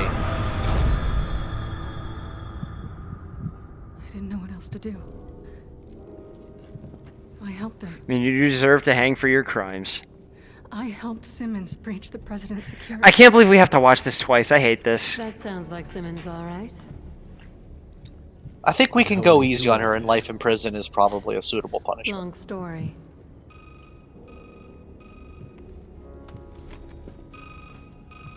Hold on, yeah, my tetrahedron.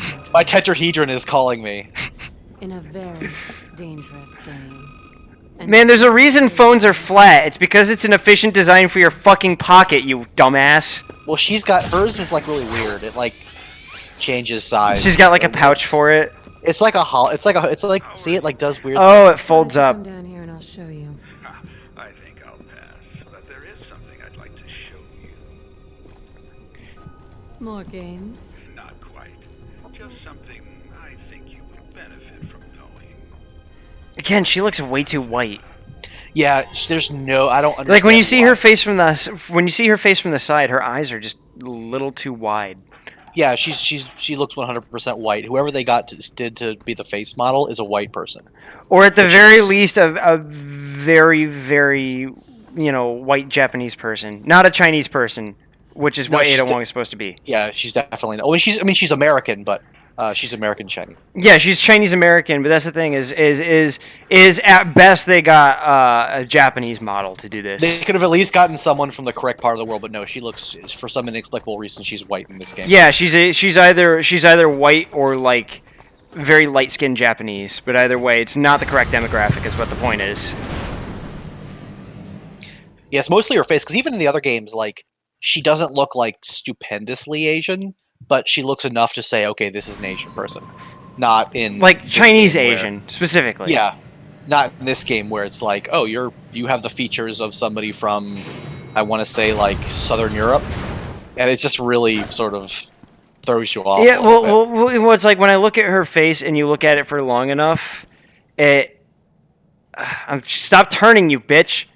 There we go. It very much looks like the features of... She looks Irish. Yeah, see, I don't think... I'm very much, like... I'm very much seeing, like, light-skinned Japanese in this. But the skin tone isn't a thing. Like I've met Chinese people who have her skin tone. They completely varies. Yeah, depending that's on fair. what other country they're in. But still, like, but either way, again, you can maybe see, it can be a little hard to tell because that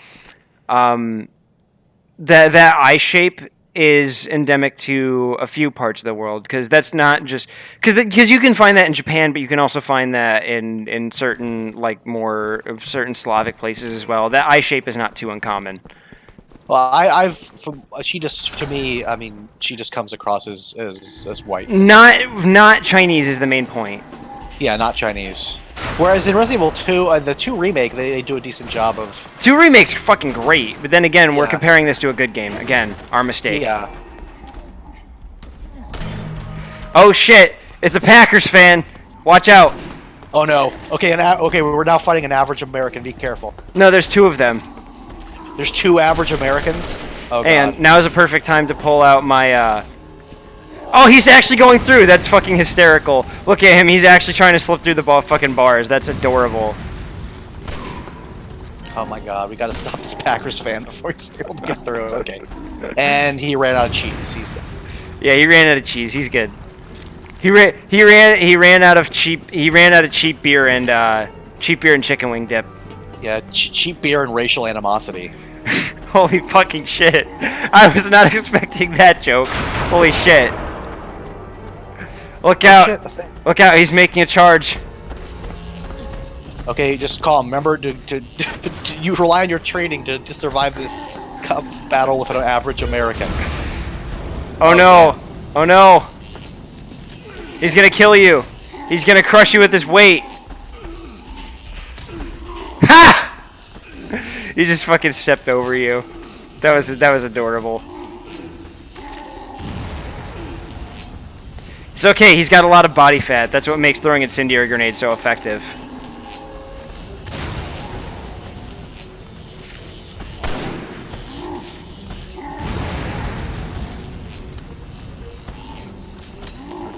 That was something I always liked about, Oh, bullshit, I was out of the way. Anyway. something I always liked about Killing Floor 2 is, the flamethrower, the firebug class, is extra effective against bloats, who are basically just, like, walking masses of fat and pus. And I always like that, cause it's like, yeah, something with that much fucking oil and fat in it would just burn. Yeah, human wick effect. It's a weird commitment to realism that I respect and appreciate.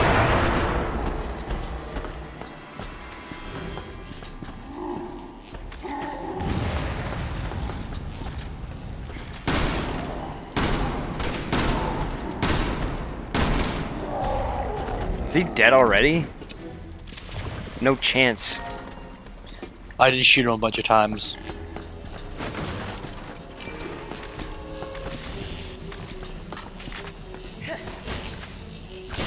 Oh, I put that one right up his butt. Heard you like sniper rounds. Shit. Ah, here he comes. So these cages aren't sufficient to keep these guys contained. Again, That's what I'm learning. Simmons is running a very, very shitty laboratory. Is the point we're supposed to take away from this? Again, maybe if it was a very sterile, modern, white laboratory, like I said he should have, then this wouldn't be a problem. Well, the point of this laboratory isn't so much science as it is evil. Yeah, to be evil. He's just hanging people here. He's hanging people and making desiccated husks. He's got the fucking doctor for the Skeksis working for him. Yeah, his job is to be evil. Yeah, like you know, you've seen Dark Crystal. It's like the Yeah, I fucking know. that Skeksis doctor who just drains the fucking life from other living things and turns them into these weird desiccated husks. That's what he's doing here. And that's why there's all these like weird husk-looking guys here, is because that's what he's doing.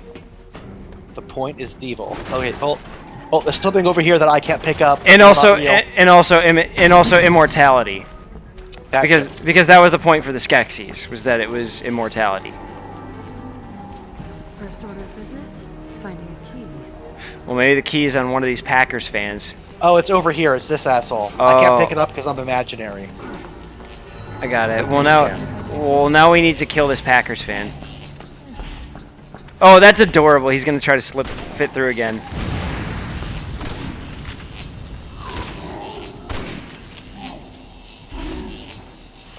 That's cute. Good job, Ada. Thank you, Agent. I love you, Agent. You're my best friend. I love you, Agent. You're my best friend. Nobody else understands me like you do. I'll never leave you, Ada. Not like all the others. Not like Leon. Oh, hey, it's this guy. Hey, how you doing, buddy? Thank God I was just stockpiling these incendiary grenades. Lol, lol, lol, lol.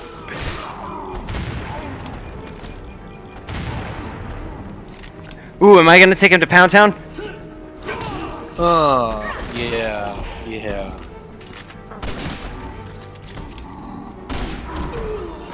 Owned.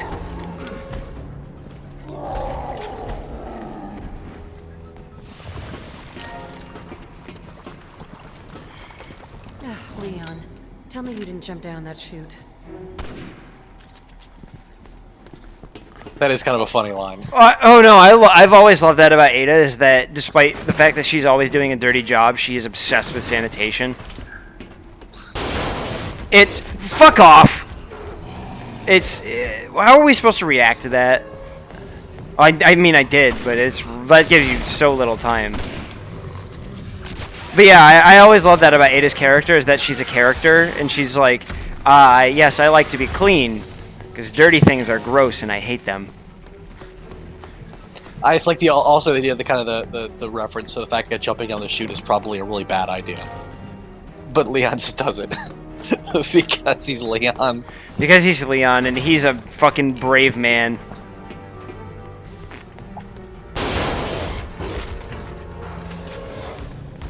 Oh, okay, there's is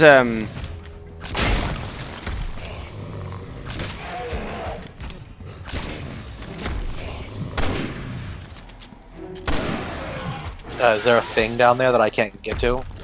No, we're going this way.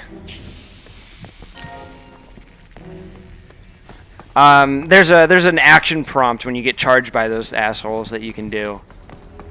Of course, it's split second and very fucking stupid, but it's there. One of the things about this game that's interesting is there are a lot of action prompts for individual enemies that if you know where they are, you can really fuck them up, which I think is a cool touch. Yeah, you mentioned that. Like, right at the beginning we were talking about it. Okay, what? Where? Oh. Oh, we jumped down! Oh!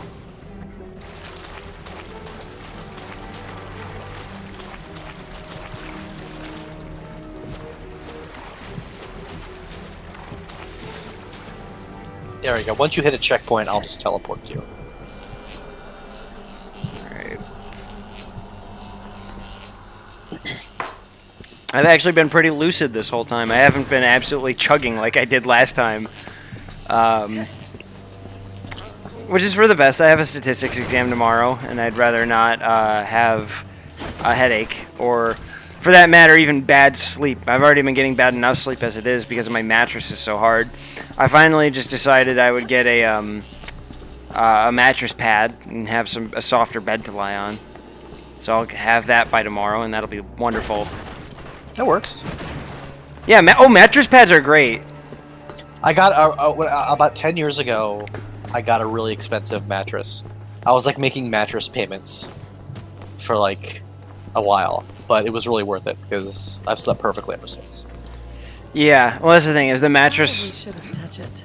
My mattress is owned by my apartment, so obviously getting a new one wouldn't be smart or sensible or reasonable, especially because they can be expensive. So I just get a mattress pad. Not quite the same as getting an entirely new mattress, but a mattress pad does the job well enough because it cushions it, and I have been having neck and back problems like you wouldn't believe. And a lot of that, and pretty much 9 times out of 10, you can pretty much attribute neck and back problems either to heavy lifting, doing heavy lifting very badly at your job site, or shitty sleep, or both. Laboratories will remain locked until safety has been verified. So, finally, I'm going to get some good sleep. Cleaning house then. I'm very eager. I love that the crossbow just takes that off in one hit. Yeah, the sniper rifle does too. It's really satisfying in Chris's campaign with peers. Just fucking. Yeah, well, the AMR does, not the normal sniper rifle. This one does a pretty decent job. It doesn't do it. Oh no, it does. Yeah, it does a solid job. But yeah, Pierce's AMR, of course, is just. Yeah, it's a fucking. It's probably the most satisfying gun in this game. Well, I mean, you know, it's an AMR. There's just. It's hard to not like a gun like that. You know, it's designed to turn things into fucking mulch. Yeah. I mean, it's designed for fighting light vehicles, which is basically the armor and stuff we're dealing with here.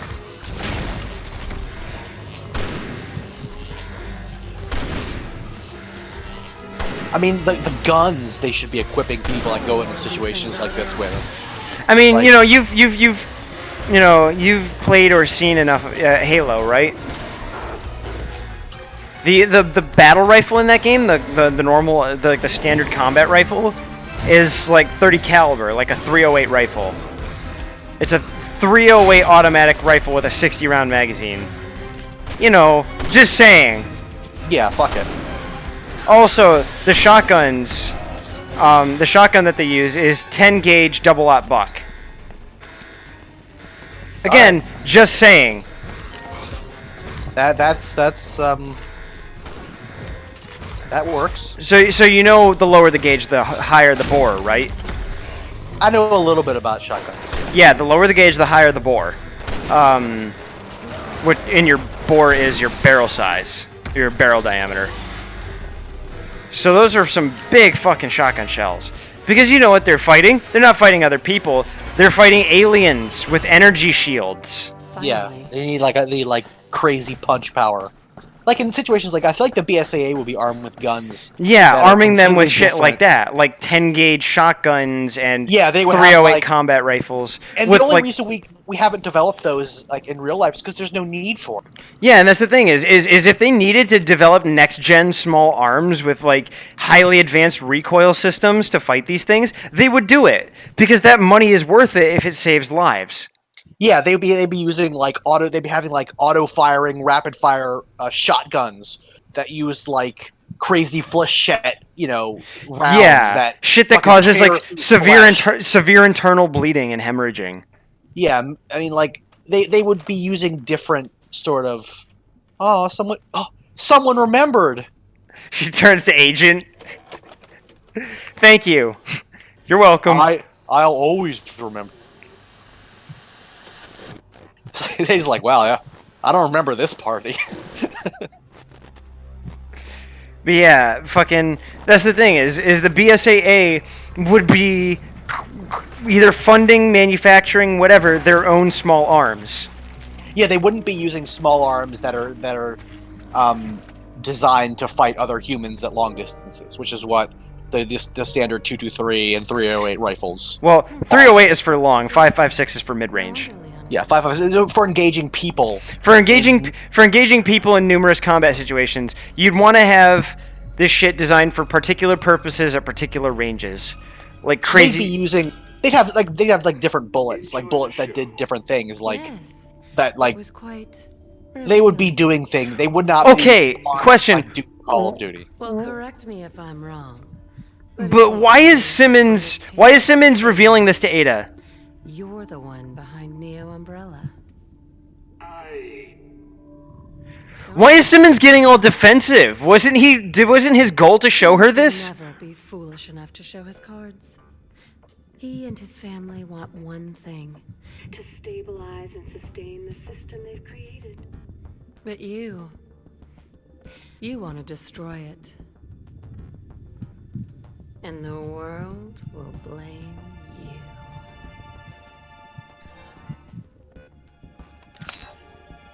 But no one. I still don't understand. Wait, so was that Ada disguising itself as Simmons? She'll get No, the Ada thing was listening on the other. real Ada Wong. No, I think that's what it was. Because the real Ada just said, if that's what she wants. An old friend, Simmons. Ada Wong. Yeah, the Simmons that called her. Hold on. Concentrate and get right to it. That little doppelganger you brewed up just told me she has her heart set on destroying the world. Yeah, that is what it was. Okay. Yeah, so that Like the race. the Ada thing disguised itself as Simmons. Comes in first. Okay. That was not conveyed very well. I also don't have subtitles on, so when you talk, I can't hear what they're saying. But I think I got. Oh, you should turn your subtitles on. But Ada said, if that's what she wants, that's what she'll get. So Ada realized, for some reason, that that the Ada thing was disguising itself as Simmons. So it was using like FaceTime to disguise. Yeah, he's using this weird cube technology they all have.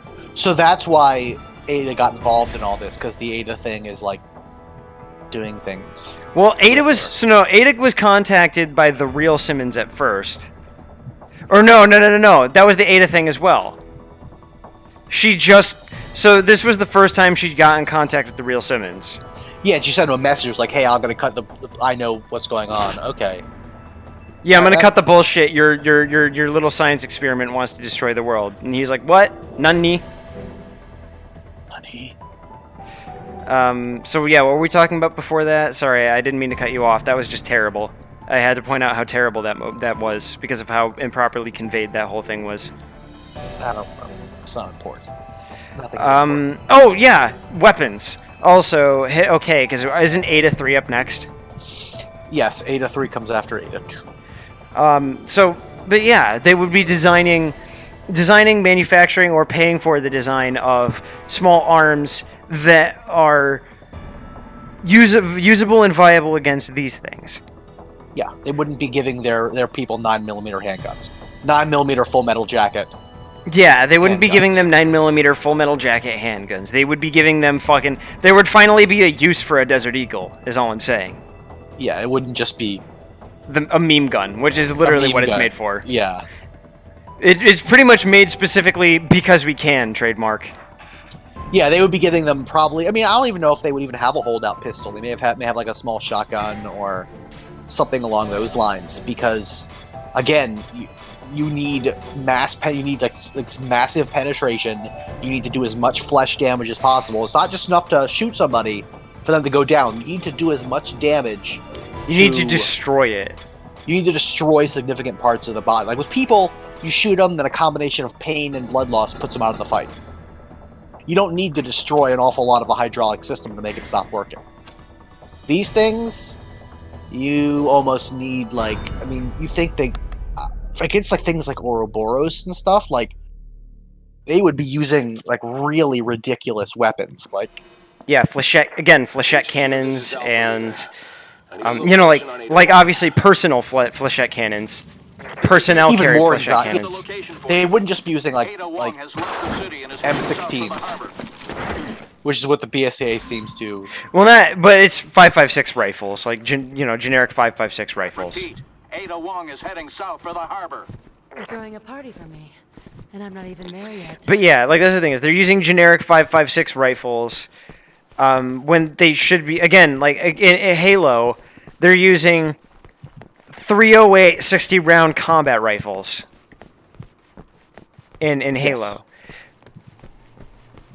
Really, honestly, in Halo, I don't know why they're still even relying on chemically propelled rounds. I feel like at that point, because ballistics, you should be using magnetically propelled rounds. Because that shit gets hot, and you need, and the size is always going to be an issue. Because exploding gunpowder doesn't get hot. Well, the thing is that a weapon that's specifically designed as a magnetic device to conduct a fucking superheated rail, it will make the whole fucking gun hot. Whereas what year does Halo take place in? Like 3000 something. I think they'll have sorted that problem out by. Yeah, no, that's fair, but this would be like somebody writing about the future in like the 12th century. I mean, like they have these bows, but they're big bows. They're big bows that shoot iron arrows. I'm sure there's actually a legitimate reason in the Halo novels. I just haven't read all of them to know. I'm sure there's plenty of. I'm sure they justify. Yeah, they have a very fleshed out universe. So I'm sure whatever reason they have. I'm sure whatever. Yeah, I saw that.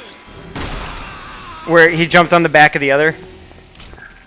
They did their cool circus trick, their Cirque du Soleil trick. I hope we fight. I always wanted to fight guys, a bunch of little people in a trench coat. Yeah, I want to fight more Cirque du Soleil actors. That's what I was kind of hoping Mr. X was, like a bunch of like little Mr. X's, but they have like huge heads. Yeah, they all just have those weird, gross, fucked up alien heads. But like the one on top, just so it looks like it's proportional, but it's really just a lot of them. Yeah. Well, no, it's one with one big right arm, one with one big left arm, one with one big right leg, and one with one big left leg, and they're all just bunched together in the trench coat. And then there's just one with a big fucking head. That would be the best. That would be the best Resident Evil revelation. That would be the real Resident Evil revelation. We kind of landed in a pretty chill part of China. Yeah, this is the chill part of town. But yeah, no, I'm sure if it was like magnetically conducted weapons, I'm sure in the Halo universe there's a good reason why they don't use those. Well, I think they use the weapons that you see because that's what people expect. Like people like the whole idea of the kick of like an assault rifle, and that's the same reason why they're in this game. It's because people expect the kind of kick of an assault rifle and having a pistol and all this stuff. They don't. If you were using really exotic, like the kind of weapons like that are going to be used in the next major war, are going to be like really like exotic. Like you're going to have like weapons that, like. Well, that's why I like games like Vanquish, because Vanquish doesn't try to fuck around with any of that. Vanquish is like, yeah, we'll give you your standard assault rifle, but you're also going to get a bunch of weird shit. Have fun with that. I mean, get ready for like really, really wild shit like microwave attacks and sonic attacks and shit like that. That is just gonna be pretty horrific. Well, that's the thing is like the it is also you think about magnetically propelled weapons and the opportunity cost of using a pretty traditional ballistic weapon. And the reason we can't do it is because our battery technology isn't good enough. Well, it's not just battery technology. Again, heat mitigation is a serious issue with that. Because the kinetic energy generated by that does generate way more heat than just a gunpowder explosion. Because a gunpowder explosion, you can have things like barrel cooling systems and you know, heat guards. Those are things we've developed over years of using. We developed similar things to deal with the problem in Mag. Like we didn't start firearms with that shit. Yeah. I'm not saying that might necessarily be as big of an issue now, but I'm still saying that one of the things that still causes issues for this whole for Gauss and rail technology, for Gauss and rail weapon technology, is this concept of is the concept of the kinetic the sudden kinetic energy generated by launching the rod, generating an insane amount of heat. Yeah, and also like I said, battery energy battery storage is a big issue. Yeah, and also munition storage, because rods are not as convenient and easy to store as bullets. Yeah, we don't have the batteries. Well, in Cataclysm, I told you that they have the H&K G80 magnetic rail rifle weapon that uses 12-inch slugs. Or no, it's like 20 millimeters. I think it uses like 20 millimeter slugs. So they're like little, like they're the size of an double. Well, by 20 millimeter, I'm pretty sure that refers to diameter. Yeah, they're small. I forget. I have to look and see what they are, but they're pretty small. Because you can fit a lot of them in their magazine. 20 millimeter comparatively is not very small to a bullet. Because 20 millimeter is an anti-material rifle round, but yeah, I get what you're saying. But a lot of the bullet is taken up by the propellant. Yeah. In this case, it's just a straight slug. With it's just a straight rod. It's a rod. Yeah, it's like a little rod. It's kind of interesting. It's less damaging than other versions of rail weapons you can use, like the ferromagnetic rail rifle that shoot like rebar. But it's a small arm. It's a proper small arm. It's way more traditionally useful in what you'd imagine to be an assault rifle role.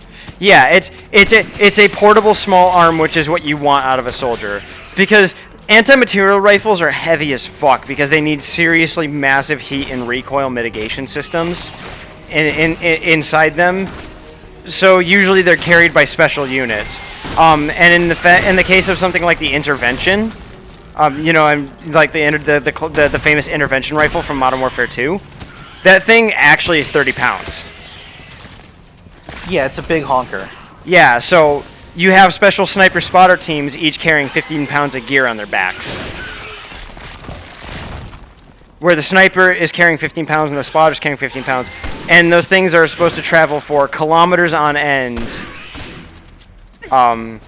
Because it's such a huge heavy caliber rifle with a really big heat and recoil mitigation system. Yeah, whereas in the game the G80 is designed to replace of an assault rifle capacity. It's designed to replace a. Yeah, but that does make sense though when you say it like that. Like it's 20 millimeter, and in real life 20 millimeter is the size of an anti-material round, but a lot of that is taken up by the cartridge. Yeah, the actual. It's just like shooting a double A or triple A battery at like fucking supersonic speeds. And it tears through armor. I mean, I don't have to tell you that. Yeah. You figured a 20 millimeter by 10 centimeter rod would probably not tickle. It goes through a lot of things. Oh, okay. So this is the chainsaw guy. I want to think because it would do some serious puncture damage for sure. So get used to this because we're gonna be facing him for. At least the chapter. He just comes out of a cocoon? There's no ceremony to it? I mean, well, we have a cutscene. There's some ceremony. Ada is bemused. There's still not a whole lot of ceremony to it. Like, what makes this guy special? Why is... I don't know why the virus... I don't know why the C virus does this. Sometimes again, he got the boss infection. Yeah, he got the boss stuff. Whoa! Chainsaw, huh? How elegant. Again, if you're making these self-aware comments of this is so stupid, it's a zombie with a biological chainsaw, maybe you shouldn't be doing it. And the whole enemy is a chainsaw with a chainsaw is sort of a tradition in Resident Evil games. But the question of whether a biological one makes sense is another question. I want to say it does not. No. Again, I think the reason this game gets a bit of shit for how ridiculous it is because it's pretty ridiculous even by RE standards. Even by RE standards, it's a bit ridiculous. Because in RE, the other RE games, you can suspend your disbelief. With this, it's very, very hard to. It really pushes the limits of suspension of disbelief. We've gone way past zombies at this point.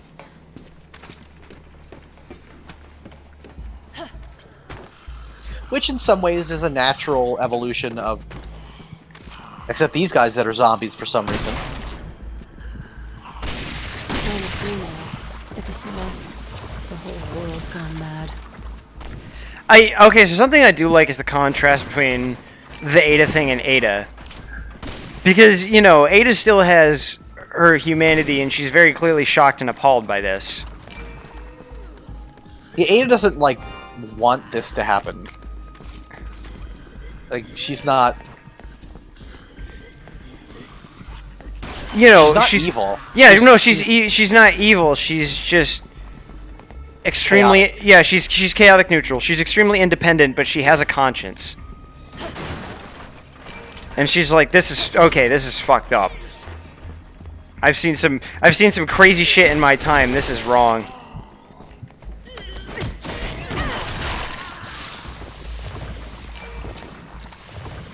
That was a very slick kill with that axe, Ada. Holy shit. Ada, there's a key over here. Thanks, Agent. Oh, Agent, you always know exactly where everything is. What would I do without you? You'll never escape me, Ada. Yeah, he's like your fucking Tulpa. Like she spent like an hour making, you know, not an hour, but she spent like days making him, meditating in order to make him in her mind. It took even longer to get him to be able to use a shotgun. Yeah. Alright, so this enemy's obviously got a very annoying instant kill attack that we should avoid at all costs. Yeah, the chainsaw. Yeah. That's a disease that the Resident Evil series has had that I've never enjoyed, and I'm really glad they moved away from that more in recent times. In Resident Evil 2, there are instant kill enemies, but you know how there were defensive items in like the older Resident Evils? Yeah, you have those, like knives and grenades and stuff that you like shove in the enemy's mouth or like stab them with. They still have that. So not even instant kill attacks are truly instant kill attacks because they're avoidable. With Resident Evil, other Resident Evil games, I never liked that they had just these unavoidable "you die now" moves. If they die now. It was kind of cool with in Resident Evil 4 with Doctor whatever his name is. Yeah, Dr. Salvador. Yeah, I mean that was kind of cool because it was different, you know. Well, what was annoying is in the Resident Evil 4 Mercenaries mode, you had like a super Dr. Salvador with a double-bladed chainsaw who just ran around swinging it around, and if he touched you once, you die. Yeah. Well, then in, like when Resident Evil 5 came around, they were like, we're going to make all the same enemies, except they're going to be African. It's a mechanic that overstayed its welcome. Yeah. You're like, oh, another... It only really worked with Dr. Salvador because it was very new and very startling, and it was like, oh my god, that was graphic, because, you know, you watched Leon's fucking head fly off. And he only showed up, I think, he didn't like come back 16 times. He comes around twice, basically. Well, aren't there like the sisters or whatever, the Bella sisters? sisters? And then there's the Bella sisters. But yeah, Dr. Salvador. Yeah, I think if you don't get Dr. Salvador during the initial segment in the village, he shows up later. Ada, the key, get the key. And I'm being attacked by these fucking peasants. He shows up later, but either way, yeah. So there's Dr. Salvador and then the Bella sisters. So there's a couple instant kill enemies, but still, when you kill them, they're dead. So they don't come back 16 times. Yeah.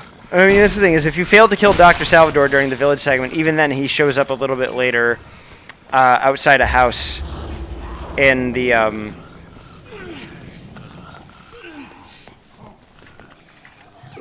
Yeah, give me some Tic Tacs. Yeah, he shows up outside a house at one point, and you fight him there, and that's where you kill him. But either way, Cool. It's just a sense of continuity. I mean, you know. yeah, is he dead or is he not? And you're not expected to kill him. The time where you're expected to kill him is after all that stuff happens and you're outside the house in like chapter 2, I think. So it's completely after chapter 1 of the game. So yeah, you're not expected to kill him when you first see him at any point, unless you're an NG plus usually.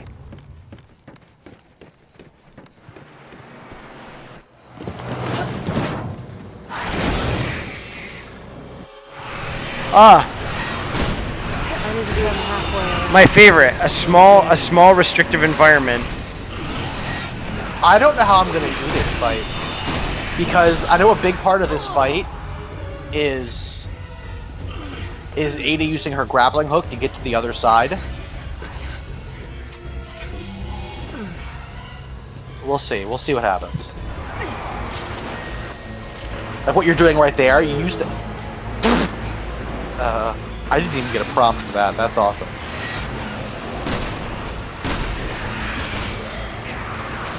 I guess I'll just stay behind you, and then maybe when you use the thing, I'll get it too. Oh, is it Pound Town?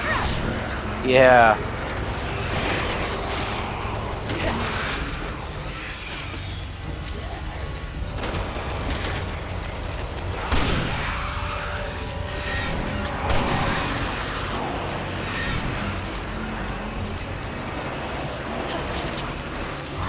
Oh, I like that you have a lot of opportunities to strafe back and forth.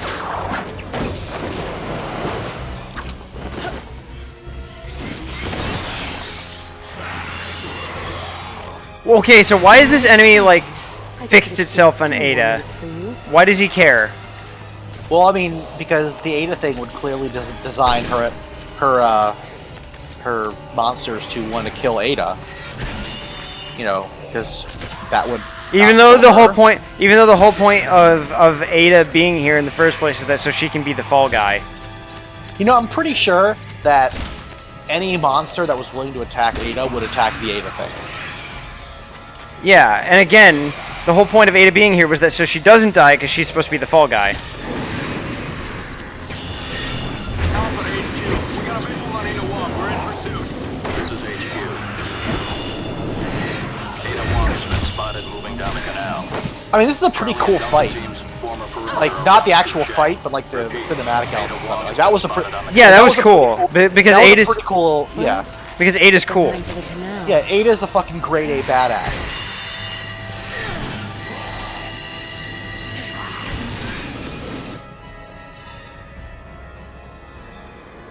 Yeah, Ada's cool and we like her. Yeah, Ada's a top tier badass. And when you see her fighting these enemies, you feel like they're evenly matched. Like, Ada's the kind of person who you could imagine fighting that enemy and being able to kill it. Almost there. Except she doesn't. No, no one does. No one kills anything in this game. Can't wait to meet this mysterious doppelganger of mine. I do like that she's just chilling on the subway. She just takes a seat. Up here, Ada. She's great. Yeah, she's the best character in the Resident Evil series. Followed by Chris, of course. Followed by Josh Stone, you mean? Chris and Josh Stone can share that spot, honestly. They can duke it out to see who gets that spot. I mean, no, they can't share that spot because they can't occupy the same room at a single time. Yeah, unless they're in the nation of Chad. Because they're fucking wide as shit. Yeah, they're many. They're so huge. They are so huge. They are many men. The fact that fucking Josh is a head taller than Chris, and Chris is several heads taller than any other human being in this series, any other human, means that Josh is like a human taller than any other human in this series. That's amazing. Josh is like 50 feet tall. Josh is a fucking story tall. He's 10 feet. Because Chris is like 8 feet. It's amazing. It's so stupid, but they work. I love it. Yeah, like Chris and Josh. I legitimately love Chris. He is one of my favorite characters in this series. First of all, just because you can see his gradual progression of just becoming more and more jaded and cynical and being like, oh, fuck off with this soldier shit already. And I like that. That's a good transformation for him.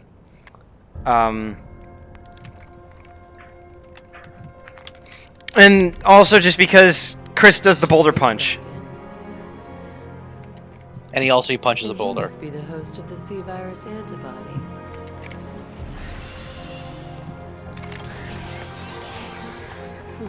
Looks like they're not alone.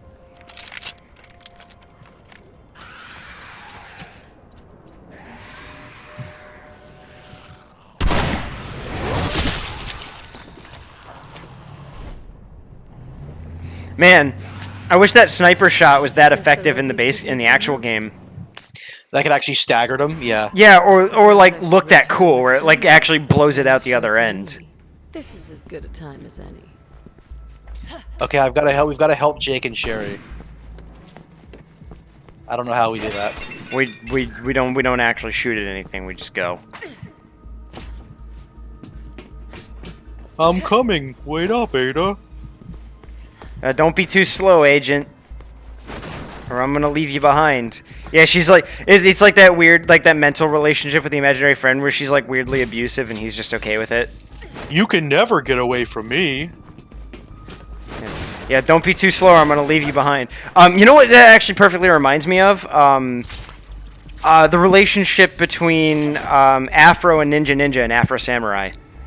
Because that's exactly that same relationship, where Ninja's this weird imaginary friend for Afro. And Afro's just like, shut the fuck up, I hate you. And Ninja just keeps talking and saying things. Yeah, I can see that. And like it's the two different character. It's such a fun character acting thing for Samuel L. Jackson, because it's Samuel L. Jackson playing the really loud, funny, screaming character in Ninja, and also playing his really dark, serious roles with what's his name? With Afro. So it's really funny that he plays both of those the two roles of Samuel L. Jackson, basically. I love Afro Samurai, by the way. That's such a fucking excellent series. I'm sure you've already seen it. Yeah, it's really good. Yeah, I love it. It's great in English. That has such an amazing English dub.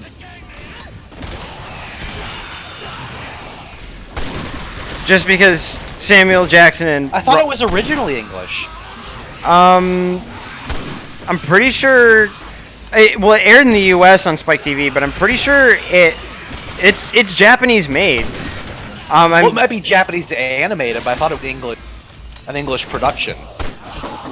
I'm not sure. It might be. Like, you can get, obviously they can be animated by professional Japanese anime animators, which is saying anime a lot, but still be an English production. Like, the fucking Simpsons is made in Korea. Yeah, I don't know. I'm Wesker Jr. Wesker It's not Jr. easy working with the good guys, is it? So yeah, that was a fun line from Ada, because again, it's that usual snark you expect from her. It's not easy working with the good guys, huh? You gotta babysit them and save them. Yeah, and also making fun of the fact that obviously he's been put in a very uncomfortable role now. Oh look, this is where Leon's plane crashed. I'll have to look that up though. But once again, I definitely want to reiterate just these scenes are the scenes in the city, like Someone's coming back for more. just the density of the urban environment, the neon, the fire, the backdrops. This is real. It's surprisingly cool. This is probably the most visually gorgeous part of the game. I can consider it on par with like a lot of the really gorgeous visual stuff in 5. I mean, that's like the ruins and stuff, which is really great. Yeah. This part here is really. I just wish these textures weren't so fucking scuff. Like. Oh, there's that, but but like just looking around, like Yeah, there's clearly a lot of detail, and the urban density is just really, really good. And I can feel like there was a developer who was very, very upset that they didn't get more time working on this to make those textures look better and shit. Yeah, absolutely true. Like another thing, like the These things are so hard to kill. like the Does that combination. wait, these things? Does that imply there's multiple of these chainsaw guys, I do not know. or is it just Maybe the same he's just one? referring to these things as in these monsters, you know. Yeah, just, I'd like to imagine this is just the same one, just to keep with the tone that we suck at everything and we're bad at this. yeah.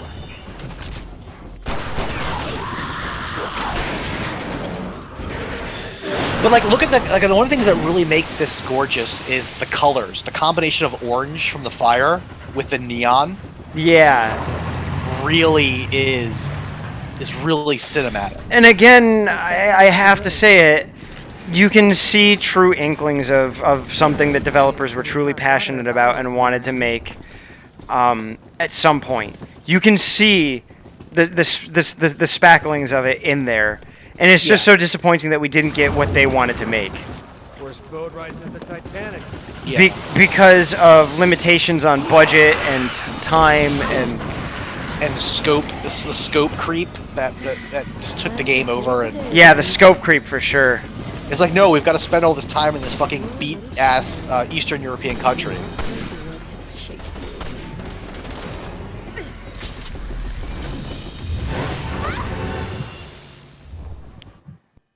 That was kind of a cool throwback line for Sherry. What?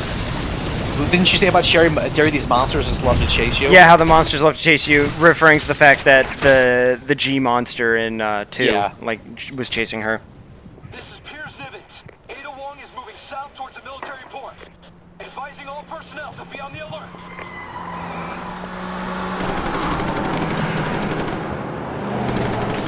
We need her alive.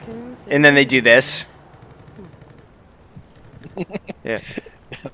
Shooting my the fucking, like, at very least a 308 caliber machine gun, like an M2. Oh no, that's a 7.62x54. That's a PKM. Okay. Yeah, that's a 7.62x54. That's the Russian machine gun round, which, you know, again, is designed for attacking light vehicles and swarms of personnel. Well, it's equivalent to the NATO 5.56, isn't it? No. The 5.45x39 and the 7.62x39 are the equivalent of a 5.56. That's what I was thinking. The 7.62x54 is the Russian equivalent of a 308, or maybe slightly higher. Again, so Piers, Chris, we need her alive. Piers and Chris does this. If you're shooting at an unarmored car with that thing, your goal usually isn't to bring the person in the car back alive. Yeah, because when you hit, even if you just hit the car, like, it's gonna go fucking spazzing out. Yeah, there's almost no survival from a situation like that. If you're hitting the engine block, especially. Or I mean, if the bullets just go through the car and hit the person inside. Yeah. Really anything. There's that chase should have only been a few anyway. Yeah. So, but the point is that's 7.62x45 or 54. That. Yeah, 7.62x54. That's not something that you're supposed to walk away from. Those aren't warning shot bullets. Those are I want you to die right now bullets. Okay, what's next? Because he said Ada 3, and then what was it, Chris 5? No, Ada 4.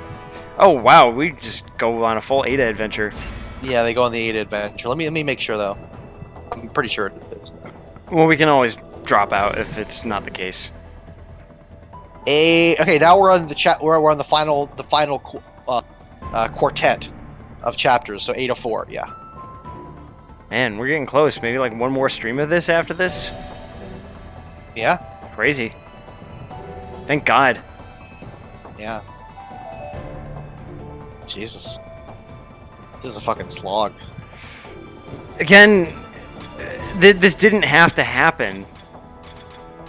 Like, it would have been so much better if this game just... have been a bit more tightly focused and Yeah. had said, let's take the best parts from these set pieces and just make one coherent story with them. Almost like people prefer a really good 6-hour game to a really fucking terrible 20-hour experience. Yeah, it's just not. It's not enough to. This is actually a really long Resident Evil game. Yeah. Well, this is the thing is one of my other friends who I got into Titanfall 2, he was explaining about how he loves Titanfall 2 and he believes it's a legitimate masterpiece, same as I do. Okay, that's fine. And I feel that way. I think it's a legit, like the Titanfall 2 campaign is a legitimate masterpiece of a game, and it's only 6 hours. But it's a masterpiece of 6 hours. People would rather have a better experience, even if that experience is maybe a little bit shorter. Yeah, and that's the thing, is my only regret is that the game isn't a bit longer, but for what we get, I am so happy with that game. I can't begin to tell you how unhappy I am with this. And you've already begun. Oh no, I've already we've been underway for almost a month now. God, has it been that long? Yeah, I believe so. Almost a month at this point. We started in like January 31st, so yeah, it's been a month. Fuck this game. Fuck this game. Well, don't forget though, we also have only been playing it on weekends because of our schedules, and you like to have your afternoon naps, so that means that I do. Really? And you like to have your sleep. Yeah, I need to go to school sleep. Can't get in without 3 passcodes. Also, again, Ada, really 3 passcodes? If you're going to be tongue-in-cheek, self-aware, don't do it. You know what would have been really cool here? If she had just like hacked it and been like, "Oh, that was easy." Yeah, you know, done an Ada thing, a thing that Ada does. Be smart and save work by being smart, which is her. You know that old adage of hire lazy people to do important jobs because they'll find the most efficient way to get it done. Yeah. That's always the attitude that struck me about Ada.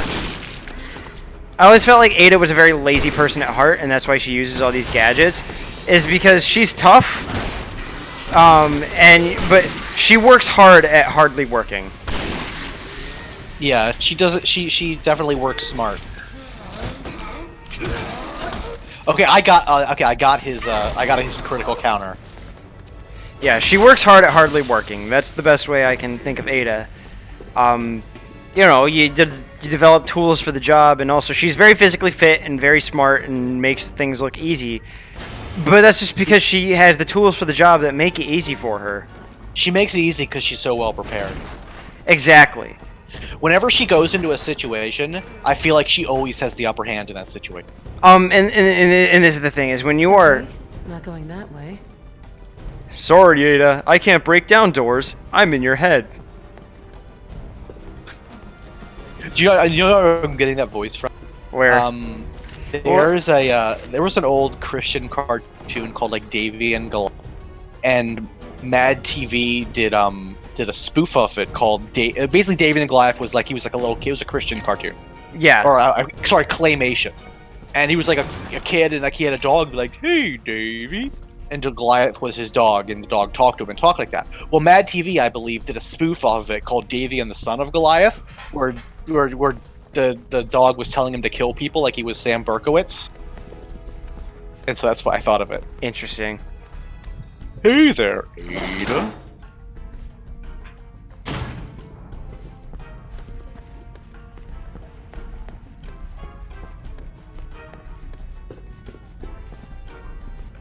I don't know where you are. Where are you? This is a very fun name for a vending machine. Oh, what is it? VUK. It's VUK. Describes pretty accurately how I'm feeling, but with an F. You know, game designers, if there's one thing game designers are good at, it's making creative names for vending machines. Yeah. I would have just called them fuck.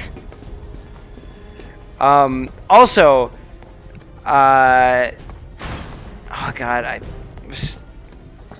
I can't open doors. alcohol brain, please bring the thought back to me. I want that thought back.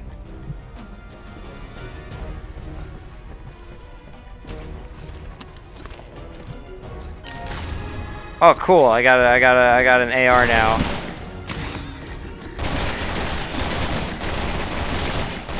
I hate these enemies just because they're so emblematic of not dying. Yeah, they kind of just fucking blurb all over the place.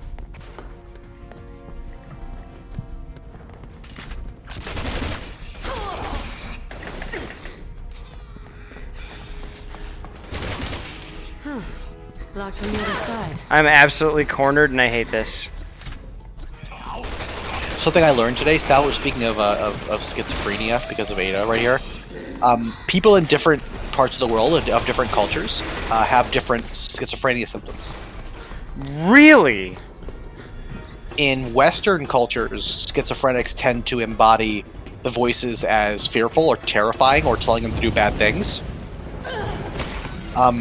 In African societies, for instance, they tend to manifest as helpful voices that, like, tell them, help them with confidence, things like that. Because it's all about the societal expectation of what they're like.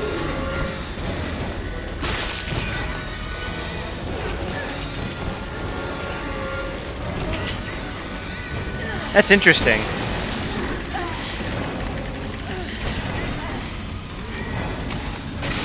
Because I guess it makes sense because, schizophrenia is a mental disease, and, it's gonna... Well, mental illness manifests in the way that it manifests in culturally specific ways, all of them. Typically what you expect to be your schizophrenia is what it is. Like, I've talked to people who have schizophrenia, and they say that one of the things you can do is, like, change the voices, like, actively change them from being fearful to helpful. You just have to work hard. You just have to kind of work hard enough at it in terms of... It's dependent on your mindset and how you view the social and expectational connotations that you live in. Yeah, it's what you expect them to say is what they're going to say. That's very interesting and not surprising, though, because again, Western culture is all about the fear of failure, and Western culture tends to also view outside influences as malign as opposed to beneficial. Like, there's no good spirits really in Western culture. They're all the devil and things like that. So.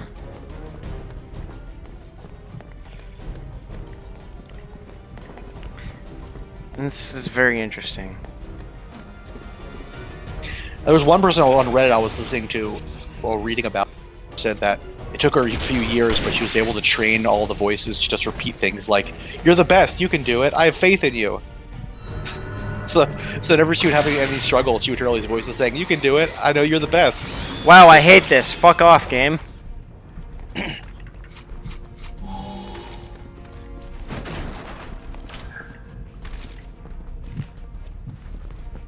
Yeah, these fucking guys. Okay, not going that way. That is really interesting, though.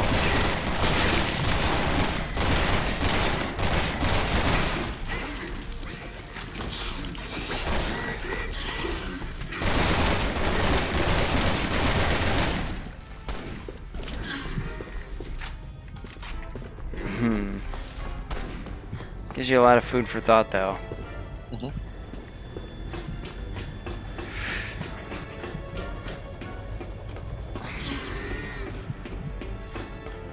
Oh, I got barfed on.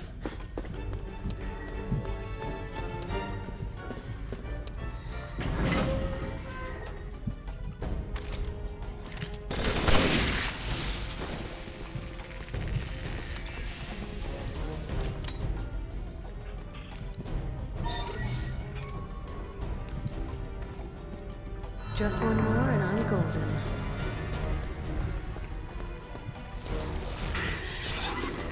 Oh, hey, here's this thing again.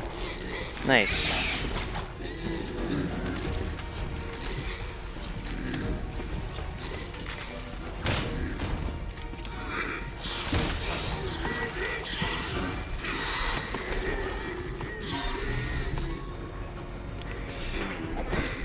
Last one. Almost too easy. Oh, fuck off! Oh, you're gonna die. It's okay, though. The checkpoint's just gonna put us right back there with all the key cards. That's okay. I healed myself. Should have used the checkpoint.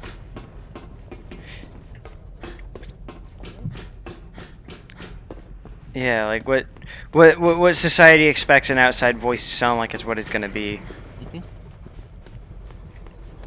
Because it's just a manifestation of you. It's not. Yeah.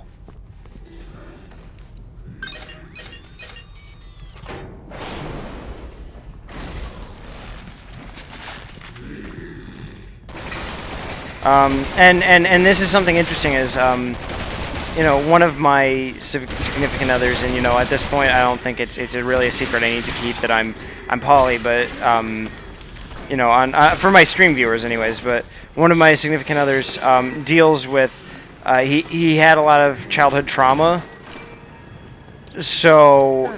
Can't a girl get 2 seconds to herself around here? Can you feel it spreading through your body yet? I'm just giving you exactly what you gave me. Alright, one sec. Oh, there's my evil twin. At first, you'll be afraid. But don't worry. You're just becoming the monster you always were. You and everyone. We still don't understand the Ada thing's motivations properly, besides I want to destroy the world. So Simmons was always a T-Rex? To what it is today. But starting tomorrow, it's all going Oh my god. I can't believe he was always a T-Rex. How did he hide for all these millions of years? Yeah, so he suffered a lot of childhood trauma when he was a lot younger, and as a result, he has dissociative identity disorder. Mm-hmm. And it's interesting because it's basically a form of schizoid disorder now, because I mean, you know, it does dissociate into different identities, but it's also this weird, you know, it's a weird brand of schizoid disorder. And again, Agent's not there in the cutscene because he's not real. Wow, Ada, we were really lucky to get away. You're barking up the wrong tree. No time to explain, though. But yeah, so it's kind of like this weird schizoid thing where he has a bunch of people living in his headspace. Which that's pretty common for that disorder, where they sort of have different personality. It's not like people used to think it was, but yeah, there is a definite sense of personalities shifting. I prefer to stay out of Yeah. the spotlight. It's not like it's different. It's not like people used to think of it as a different than it is. But yeah, I know what you mean. Yeah, but it's like you know, but it's.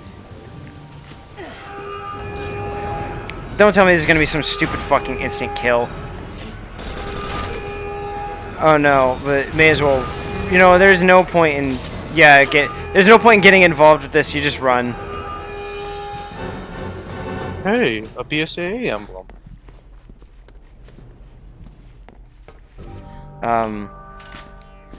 Yeah, and I guess that is pretty common. I never knew that was the case, particularly because it wasn't until I'll see you around. look at these fucking idiots getting owned. I met him and got to know him that I understood all of this as he relayed it to me, but it is very interesting that why did you turn around, Ada? That you sort of have this sense of knowing these identities as they exist in your head. Yeah, that's a lot of people with a significant trauma early on develop coping personalities. Yeah, well, and that's how he mentioned it. Is that why it used to be called multiple personality disorder? But it's not like, but it's not. It doesn't quite work that way. It's more personalities in the sense of your set of personal ideations that make you up. It's not like, you know, oh, this is Bob and Jill and, you know, Gary. You know, they're not different people. You know, he does have names for them, but they are different iterations of the same person rather than being different people altogether. Yeah, oh, there's a dude. Hey, dude. Oh, hey. Yeah, so he does have names for them and, like, has this sense that they exist and are people in a sense, but not in the sense that they are completely unique and separate individuals, but more that they are just an iteration of him. Yeah. Yeah, there's different degrees of separation too. That oh god, it's a fucking beast. And it makes sense because it's just it is more of a good way to put it is like it's a sort of a split or a change in someone's, you know, again caused by trauma when they're very young, because that's how it manifests, is that they need something or some version of themselves there that is stronger than the one that they are. And so it creates this fracture where the them that they know and the them that they want to be sort of coexist. It's weird. Yeah. Because it's like, oh, I can't handle this situation. It's too fucked up for me, you know. And the child's brain's like, if only I was someone else. And then that someone else starts to become extant in its own way. It's very strange.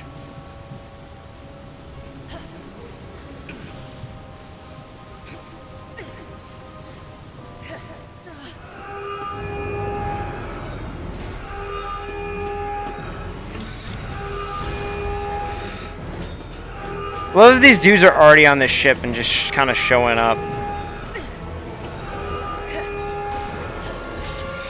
You don't even have to fucking bother with it though, because you can just run away and it's no big deal. And another thing too that benefits us here is that I can kind of just hold them off while you get to the next checkpoint. Wow, that is a lot of guys with machine guns. That is... And oh wow, I can't believe Ada's fucking dead. Holy shit, that was kind of hysterical. It's like they all just kind of rolled up and I still have my fucking sniper in my hands. Like, oh, I'm fucking dead. That was hysterical, honestly. Man, that's crazy to think about, though, how much your psychology's changed by your environment. Although it... Like cockroaches. No. Well, a lot of things, like, in different time periods, what people insanity manifested in different ways. Like, and a lot of times it depended upon the societal expectations of that era. Yeah, that's cool. We're crawling above Chris and company. Well, I mean, it's crazy, but it's also not crazy because, you know, there's always the mind over matter thing, but there's also matter over mind just as much. The environment that you were in. It sort of also reiterates the fact that this is in fact something that's happening inside someone's head. And it's not the only thing that divorces it from your normal monologue or your normal internal thinking is that it moves away from something that you can control or directly control. But it's still that same internal monologue. So it's gonna do and say things and react in ways that are accordance with its environment. Yeah. There's a lot of misconception of mental health. Well, and that's the thing too. Is there was always a misconception that people with schizophrenia were dangerous, which is not true. That is not true because schizophrenia is someone still has control over their actions, just not. But one of the things about that is that societal expectation of that creates dangerous voices that tell them to do dangerous things. Which is why in Western cultures you have the dangerous voice phenomenon as opposed to in other cultures where they do different things, where they're either helpful or I think in some other ones like in Eastern or ones they were like a religious type voices. That's not good enough. That's not 801. Hold on, what? Why won't it work? Combine the DNA sequence with the cocoon's biostructure. Find another subject. Let's call her for the next pass. She's a close match. Be careful what you say around her. I don't want her catching on. Yes. Yes. This is it. She may have left me, but now I have her back. Happy birthday, Ada Wong. So this guy wanted to make an Ada clone because he wanted to get his tip wet. You know, that's really appropriate for how fucking terrible and stupid this game is, that his reasons are so terrible and stupid.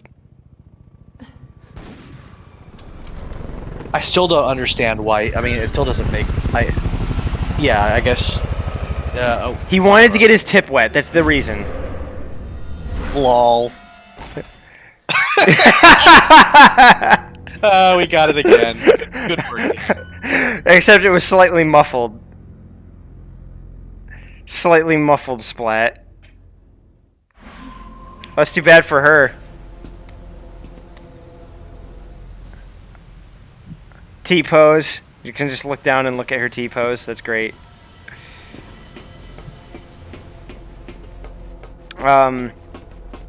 Yeah, and so if there's the expectation that there's going to be a dangerous voice, but because in Western cultures for so long it was assumed that schizophrenia and psychopathy were the same thing, or that there was an association with like the devil and things like that. That was a big big part of that. And now we know that psychopathy and schizophrenia are two very different things, because schizophrenia is just a schizoid disorder.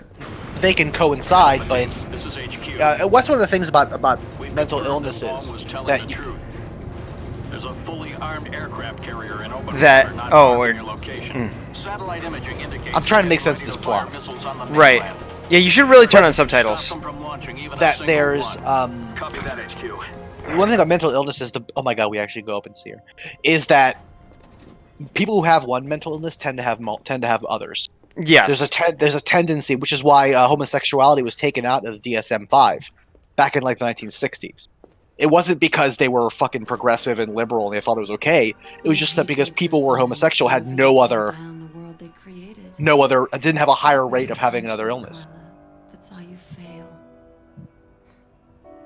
After all, isn't that why you brought me into this? It's a shame. If you had only sought vengeance against Simmons alone, I would have helped you.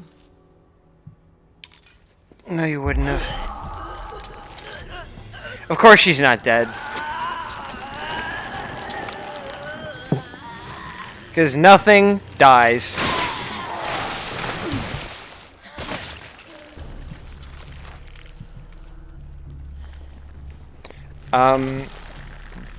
No, yeah, and that's definitely holds true with... Over yourself. Help me?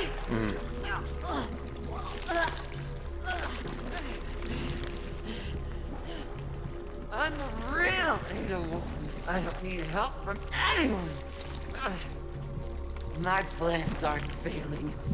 They're thriving.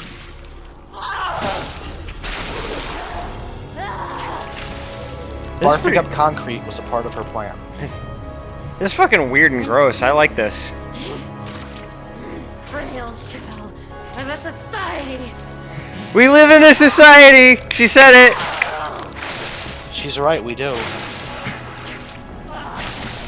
One of the things that weirds me about these viruses is where's all this biomass coming from?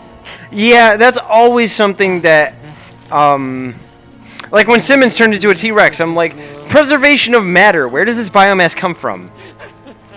Like, you know, Don't tell me it's just growing, because it needs to come from something. We eat food that we then metabolize and turn into...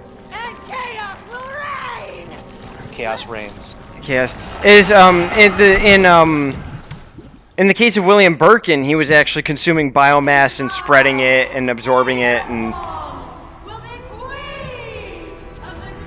the G virus was basically just a form of rapid mitosis encouraged by absorbing all forms of all nutrition in its environment. We get that. Yeah, that makes sense. This. Break it to you, but you're nothing but a cheap knockoff, at best. Great value, Ada. Yeah, this is the store brand Ada, dime store Ada. Peace, Carla. Who is Carla? Carla was the woman who became the Ada thing. Why does Ada care? She must have injected herself with a powerful dose of the C virus. Why is Ada so broken up about this woman dying? I don't know, Ada. Like, It that's... was the C virus that did that to her? This is... And that's what, like... that's what gets me, is like... Yeah, like, I kinda...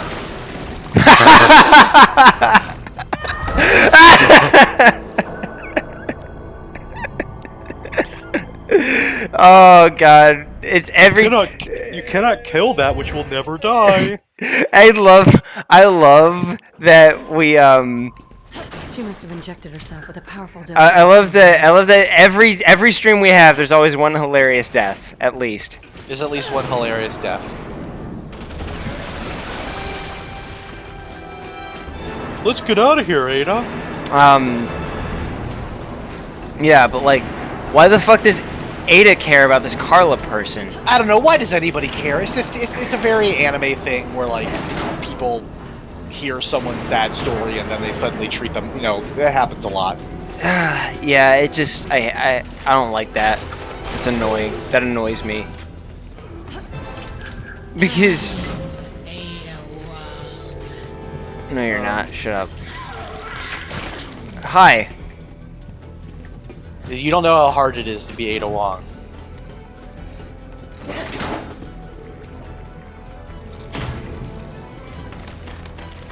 It reminds me of that old like crack.com article. It's like, you meet your clone, fight or fuck. Fuck, obviously. Make love, not war. Oh no, the Ada. Oh, that's some broken right there. All right, let's get out of here.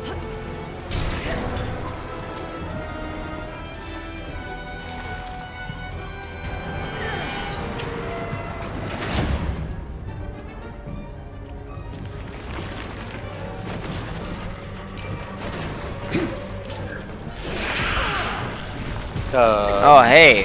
How you doing, buddy? Hey there. Oh, that's a face. That's fucked up. That's freaky. This is actually a somewhat effective scene. Do you know why it's a somewhat effective scene? Why? Because it's the scene from Resident Evil 5 when the exact same thing happens. Except there wasn't a face in the Ouroboros monster. No, this is yeah, you're right. This is different, but it's a similar makeup. So we're just gonna go here. All right, let's see you later. Oh no, she's still gonna fucking snap at me. Oh, he wants to eat. The face wants to eat Ada. Oh, here we go. Let's go. Oh, hey babe. Yeah, it's effectively weird and creepy though.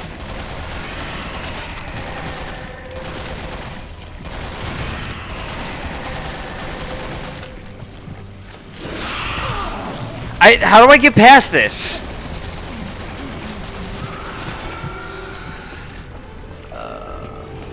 Can't help you there. What am I? This game is so fucking obtuse. Well, that time we had to shoot a Nitrogen tank or whatever, yeah.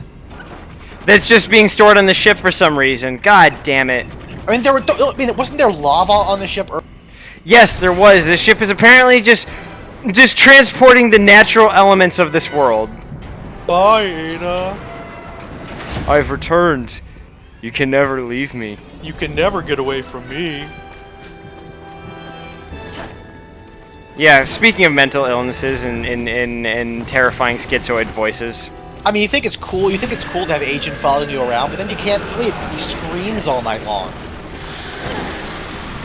Changing mag! He's just like shouting generic military terms all night.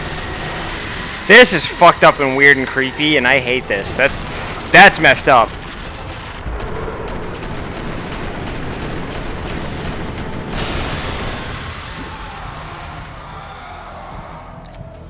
Wow. I'm not gonna lie, this is an effective scene. Yeah, this is actually one of the better scenes in the game.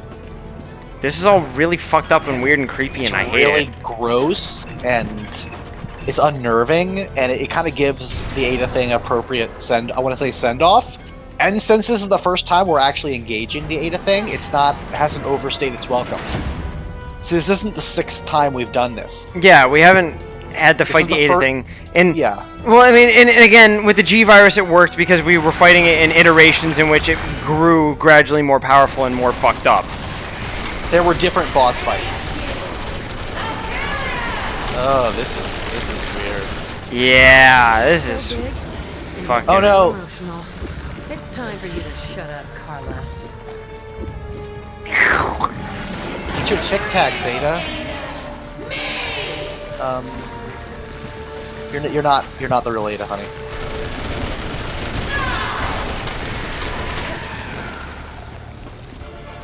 It's like the Matt Hardy thing. Like, you don't know how hard it is to be. This is like this with Ada. It's like, you don't know how hard it is to be Ada Wong.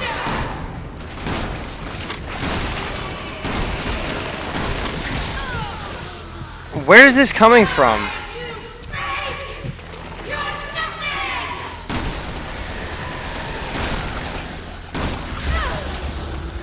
So I'm like laying on the ground behind one of the things. That's helping me not die. As long as I know how to love. Alright, well we killed it, so that's good. No, we didn't. Shit. You shoot these like pustules on the wall, I guess. What is killing me? Like, what is killing us? When you hit the pustules, they spit out acid. Oh, I'm. Yeah. Ah, this game. Well, look at all that nitrogen down there. So I'm just gonna shoot it. I can't shoot it yet.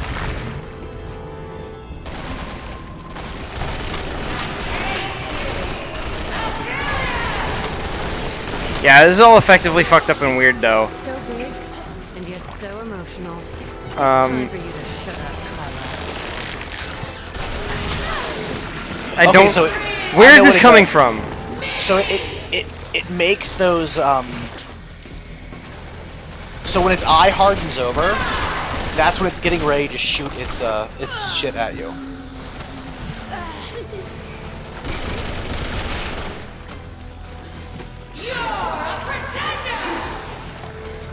So we're gonna shoot its eyes.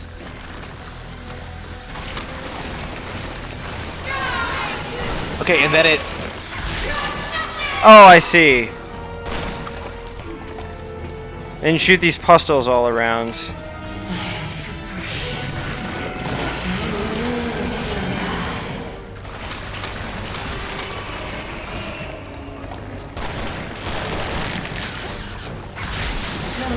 That's weird and fucked up and disgusting. Yeah, this is really.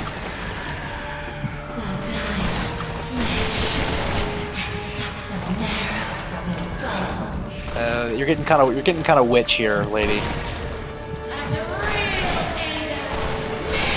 Okay, here comes the. Okay, it's about to shoot. Yeah, I see that now. I see what it was. Yeah. It was kind of weird. I prefer that to like come out in like a stream, just so it's easier to tell that that's what it does.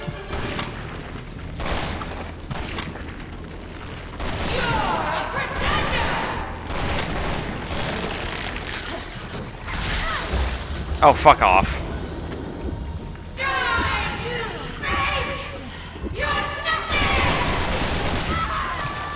Oh no, Ada got. I don't know what spat acid at me that time.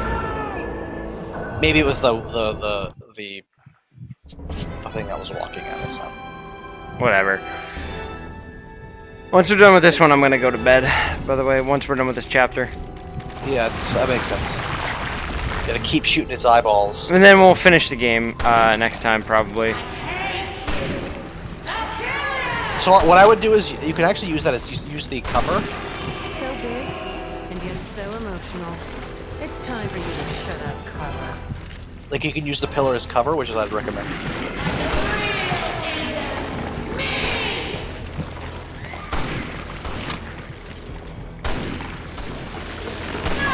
Alright, it's about to shoot. Okay, so fun fact, you can actually shoot faster if you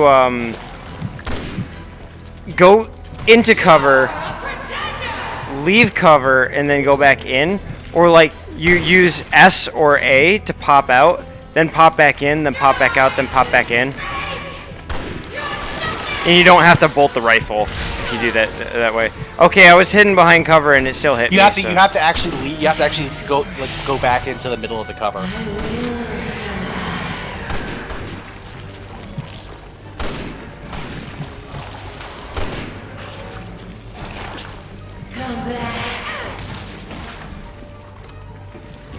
Oh shit! Out of.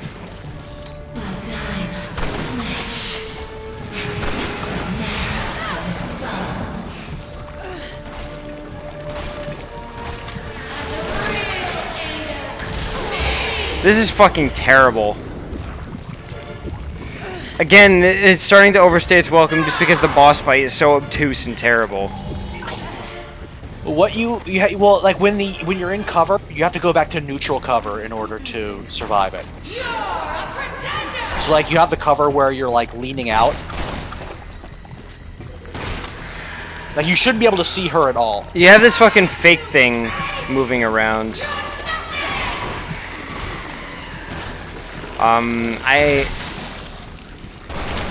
Okay.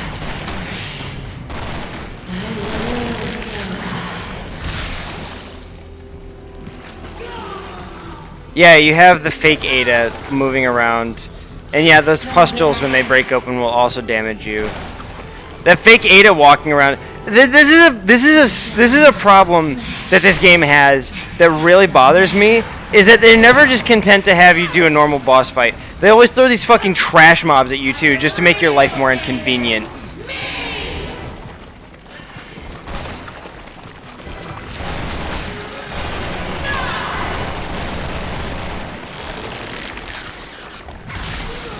That's what I really hate about this game. That always annoyed me was the trash mob symptom of just throwing these mob fights at you when we could have just done with a single boss.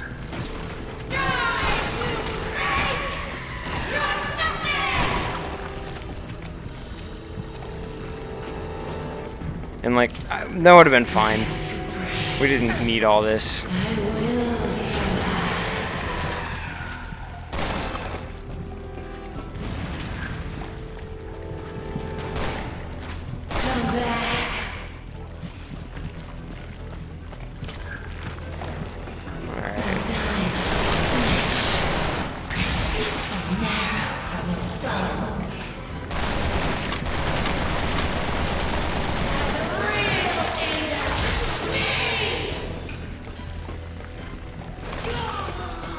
Yeah, don't melee those. Just fucking don't.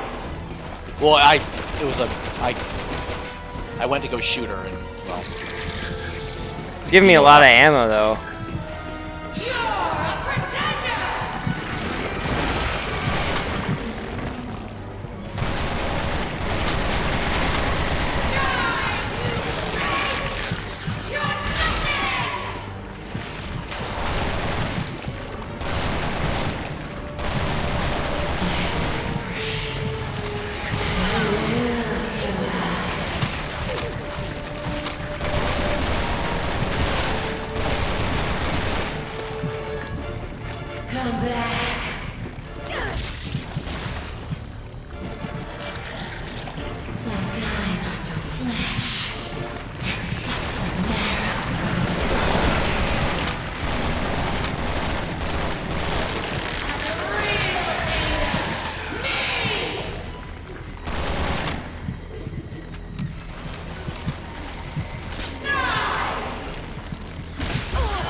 Oof. Thank you. Thanks, yeah, Agent. Agent gives you the old punch in the chest to bring you back on top.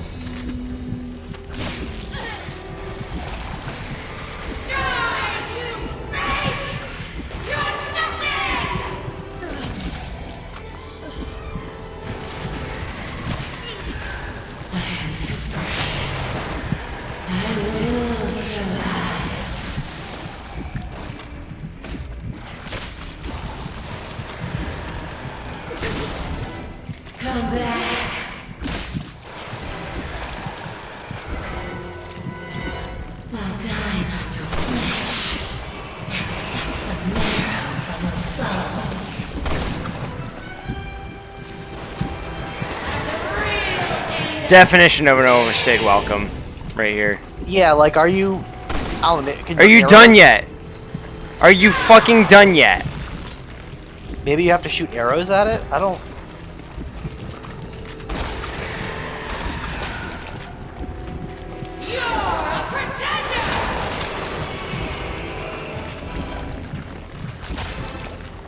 I'm shooting bolts at it. It actually seems to be more ineffective than anything else I've tried.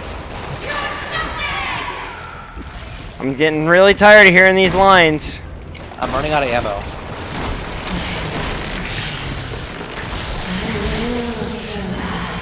Like, what else do you expect me to do, game?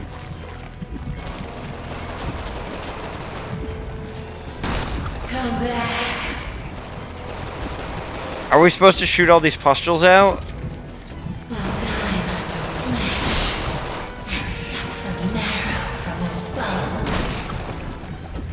Maybe we're supposed to shoot all these pustules at once? Like, I don't see how that would affect her. Then why are they even here? Why are they here if we're not supposed to destroy them? Probably to make it more difficult for us to sit behind cover. Yeah, just to make life more inconvenient, because, you know, that's what I love about Well, this I game. understand. I understand them having a reason for us not just stick behind cover the whole time. Fair, but... But maybe then they shouldn't have. Okay, okay, eye cannon. So do you shoot the eyes, and then once the eyes go out, do you do something else? Yeah, I guess maybe you run up and... I mean... No, you don't. You destroyed this fake Ada? She's getting all fucked up looking now. Fuck it. Oh, okay. No, oh, you're... shit. I know what you do. You blow your way through her. Okay, that's what you have to do. Which... Okay, grenades. I know what you have to do. I wish I learned before I used all my ammo. Well, the pustules will give you ammo. I think that's what they're there for. Oh, okay, that's good. No! Thank God. That's fine, we know what to do, so... Yeah, we get all our ammo back, thank God. So, okay, we shoot, and then once her eyes blow up, then you can actually start destroying her body. Yes. Well, I get all that now. Yeah. Alright.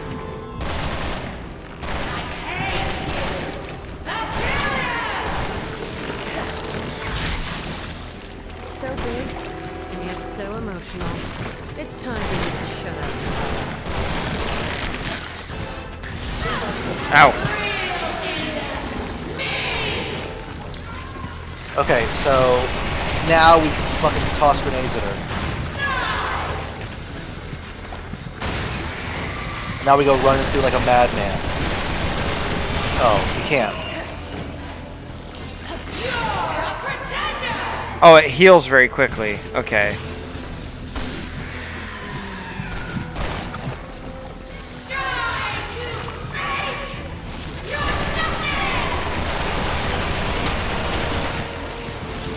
We don't even have to deal with the eyes, honestly. Oh no, the eyes make it heal faster. Yeah, you have to get rid of the eyes. And then once the eyes are gone, then you just fucking go nuts on its face. Come back.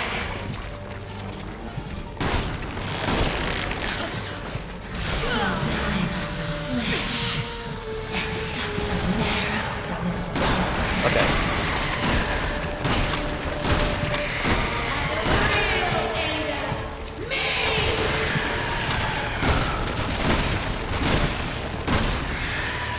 What is going on? Is this what we destroy the pustules for?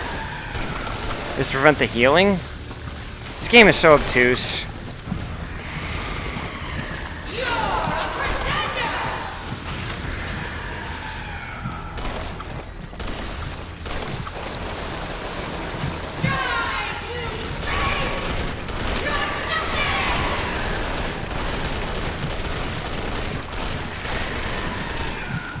I think that's what we destroy the pustules for, is to slow the healing. Okay. Watch out!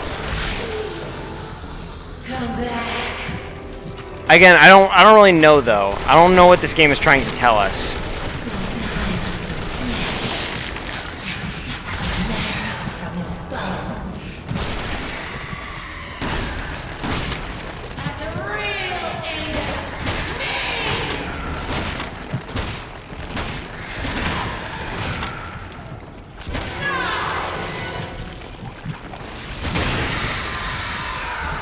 There we go. There you go, you got a shot through to the... Yeah. Now you've destroyed your body. Hope this is what you wanted. Okay, so I see what they're going for. You had to destroy enough for her to get a shot through the nitrogen. If done Fucking better, dumb. If done better, that could have been really cool. Absolutely. Yeah, well, I mean, that's just this game in a nutshell. If done better, that could have been really cool. Yeah. Okay, this is where Ada flies around in a mini-cop for the rest of the game.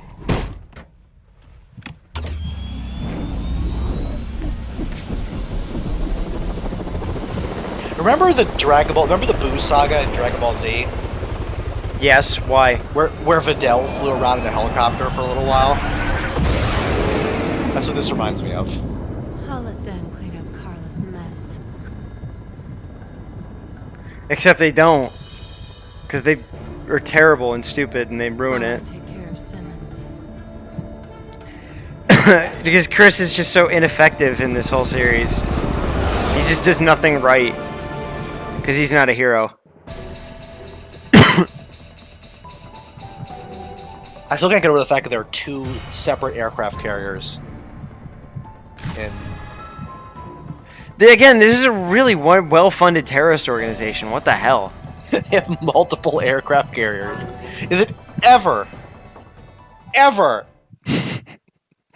indicated where the fucking they get this shit from? Small nations usually only have one. These are full-fledged aircraft carriers. These are like full-on nuclear carriers. Well, Yeah. I'm sorry, they're Lava-powered carriers, yeah. Yeah, they're lava-powered, which is a completely different technology that, Isn't real. isn't real. Listen, they're geothermal. The fucking lava reactor. Head down to the lava reactor. Be careful not to fall in. We need to see what we've managed to do is create our own volcano at the base of the ship, and we use that volcano to power the ship. Duh. Are you some kind of nerd that still uses nuclear reactors? Fucking nerd. We use geothermal without the geo. We made our own volcano on this ship. Fucking idiot. Fucking nerd. You fucking That's the reaction. Fucking nerd. You fucking nerd. Well, you fucking idiot? Are you an idiot? You don't like volcanoes? Fucking nerd. Yeah, what are you, some kind of idiot? What, you're still running on nuclear? You're not using big brain 2 billion IQ geothermal without any connection to the Earth's, the lithosphere? What, fucking nerd. You don't know how to make a volcano localized entirely within the bow of a ship? You fucking idiot. You fucking stupid dumbass. Don't know how to do this, you nerd? Lava power is the future, you fucking nerd. Lava is the future. Google Lava. Introducing Google Lava 1.0.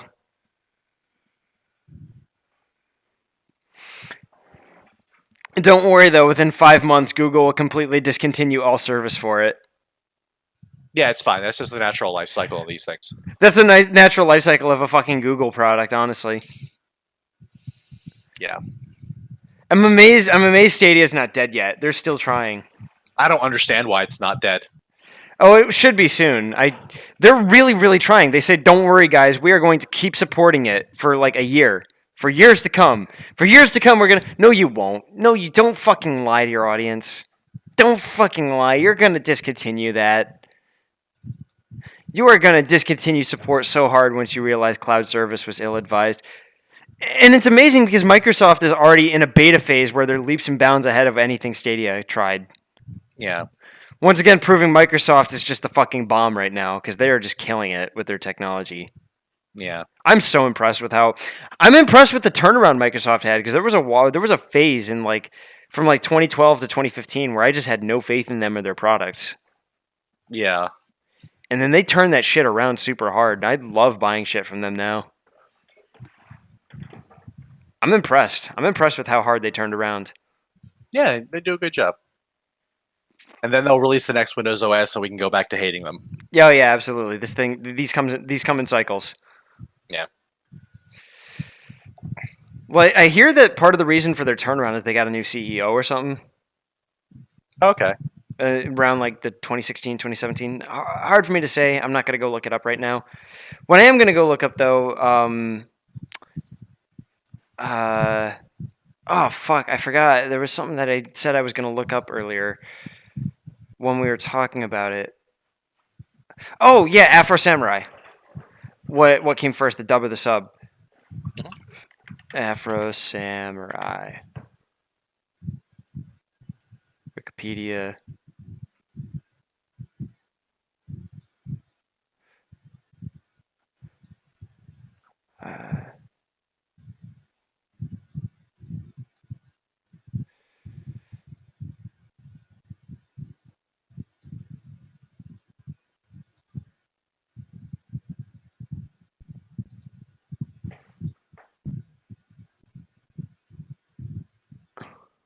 It seems. Trying to see.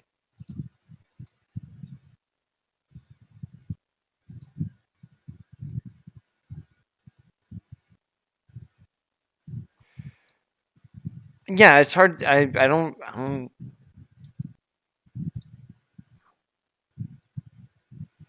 I don't know what came first. It says it was the anime was the miniseries was adapted by Gonzo, which is an Japanese animation. So it definitely is Japanese animated. It is a proper anime. It's just hard to see which voice lines came first, what it was adapted for first, American or Japanese audiences. Well, just what I mean is that it very easily could have been animated by a Japanese animation studio. It doesn't mean that the production wasn't English based. Oh, this is interesting.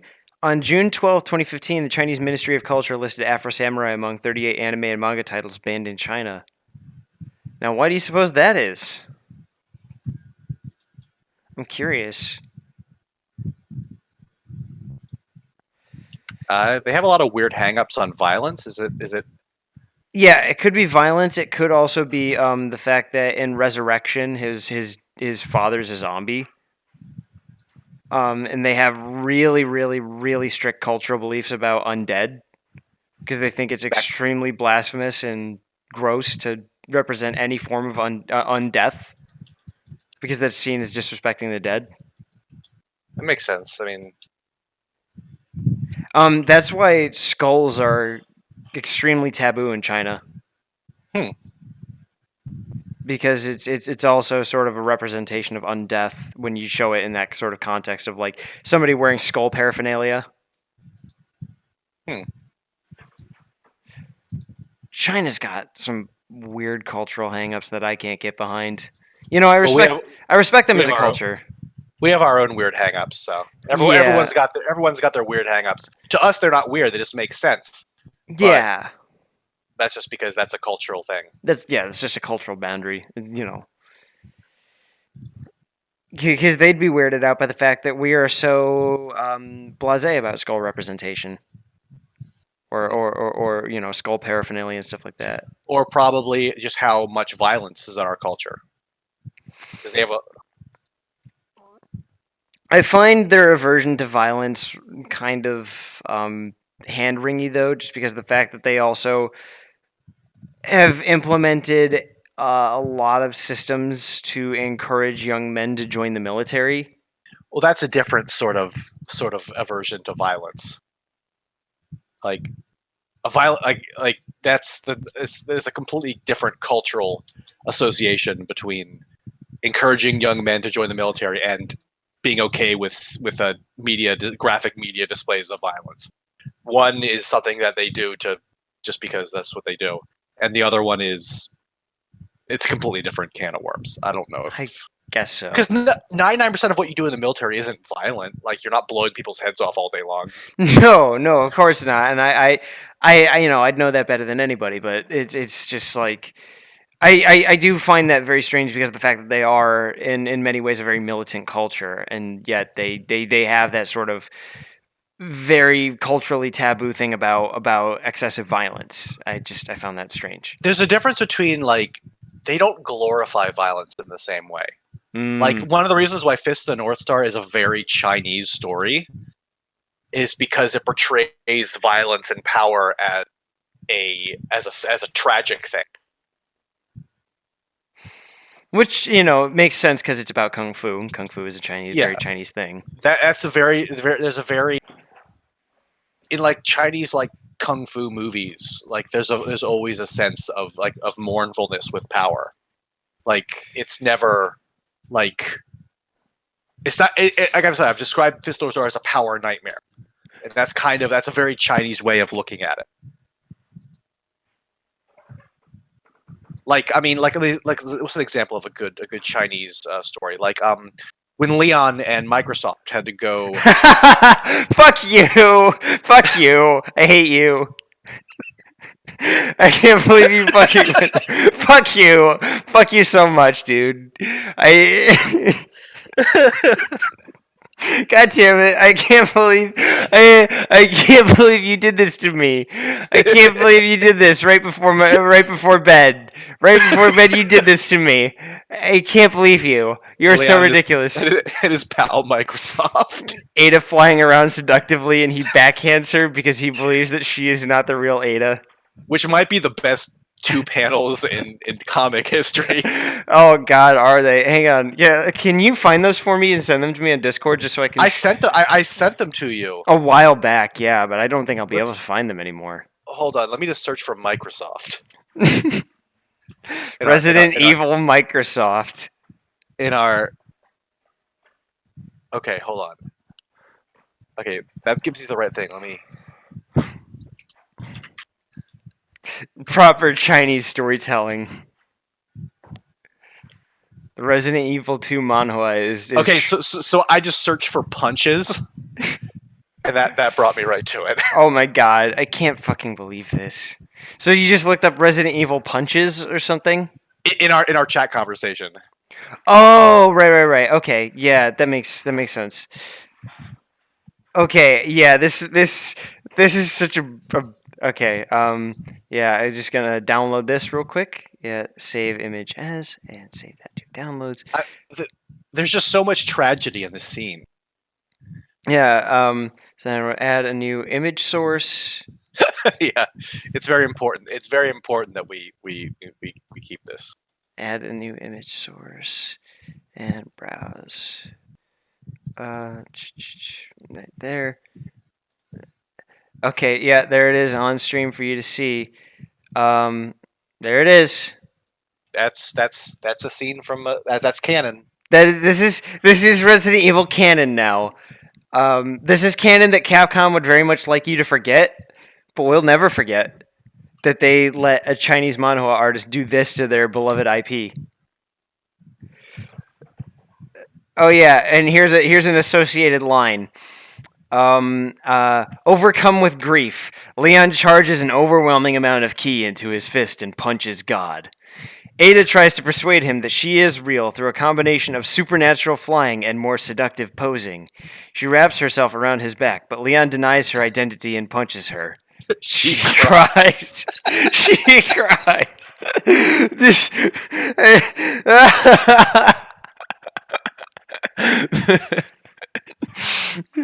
just that small micro statement after this whole just can of worms that we've been given is she cries.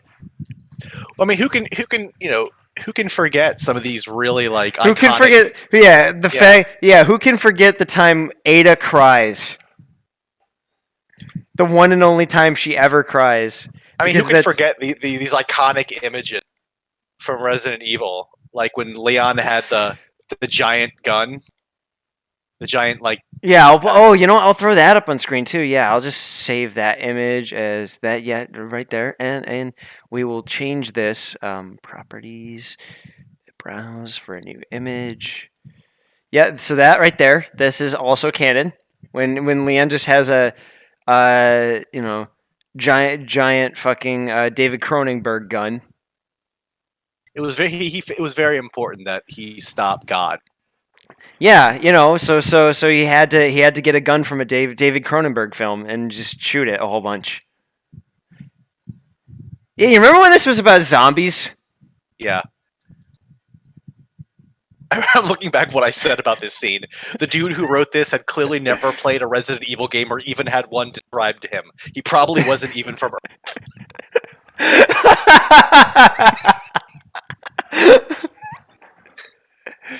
like it feels like fucking like the comic was written by a deep learning AI. Yeah, like you feed it a bunch of fucking like 80s Fist of the North Star and JoJo's comics, and this is what it churns out with Resident Evil source material. Like you feed it a bunch of Araki's early works and also some of Buron-san's early works. Buron-san is who did North Star. So you did like Araki's early stuff and Buran-san's works, and like this is what it churns out based on what it learned from those comics. This is a fucking like what a deep learning AI's experience adapting Resident Evil based on its only comics, the only comics it's ever known. It's just the worst. This is I can't decide. this is a thing. It's one of those. It's one of those. This is a thing that exists, is what I'm going to say. Basically. I have to read this line though. Ada tries to pursue him that she is real through a combination of supernatural flying and more seductive posing. She wraps herself around his back, but Leon denies her identity and punches her. She cries. I mean, that makes sense. This dude's muscles are fucking. Yeah, why again? It's like my only explanation is that it is a deep learning AI that has been fed Araki and Buran-san's works and is just like deep learning adapting them using Resident Evil set pieces. It took some liberties, of course, when we got into Microsoft, the Joker, and God. And also Leon and Chris being half brothers. But I mean, everything else is kind of there, Yeah. I mean, that's well, Leon's friends, Microsoft and the Joker, were always really important to the story. I'm hoping that Microsoft and the Joker will be in Resident Evil 8. What a tragic fall from grace the Joker had when he finally realized that we live in a society.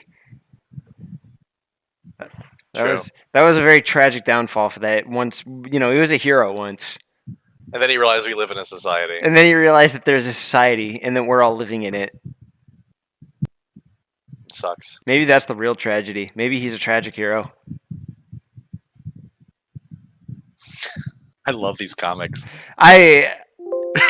Again, I have to say, I have an appetite for such delicious trash like this. And I'm angry that you reminded me in such a horrible way.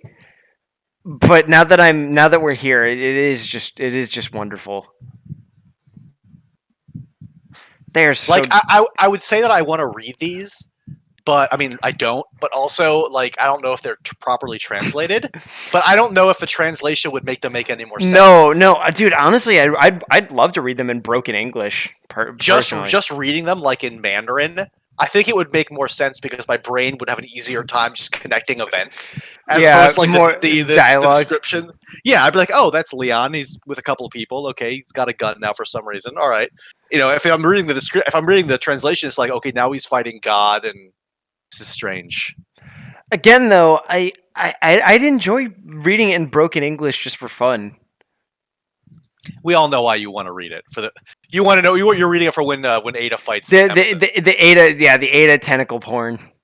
That part is awkward. I obviously haven't seen that part, but yeah, she gets pregnant.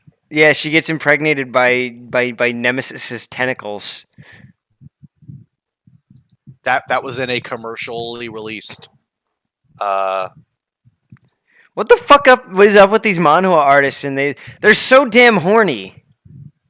I don't know what it is. I think this is why China banned all NSFW artworks. Because it was getting out of control. Because the manhwa artists committed a crime against mankind with this shit. And they're like, what? That's it. We're revoking your NSFW privileges. No more NSFW art. You ruined it for everybody.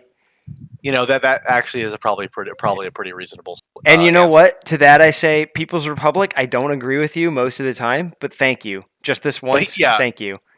Yeah, because maybe someone was like, oh, hey, we're going to make another Resident Evil comic. And that's when they were like, the party got together and they were like, we can't let this happen again. Yeah, the People's Republic unanimously decided that this was for the good of all of mankind, that they stopped this from happening. Yeah, they were like, we can't. You have to. we got to shut this shit down. You have to stop. Yeah, like why? Again, there's like that weird thing in the Resident Evil 0 manhwa where it's like they just walk into an orgy room. There's just a room with an orgy. Yeah, sure. It's like, oh, okay. Well, the orgy room, duh. I remember that from the Resident Evil 0 game. Yeah, you don't remember that from the game? You don't remember the orgy room?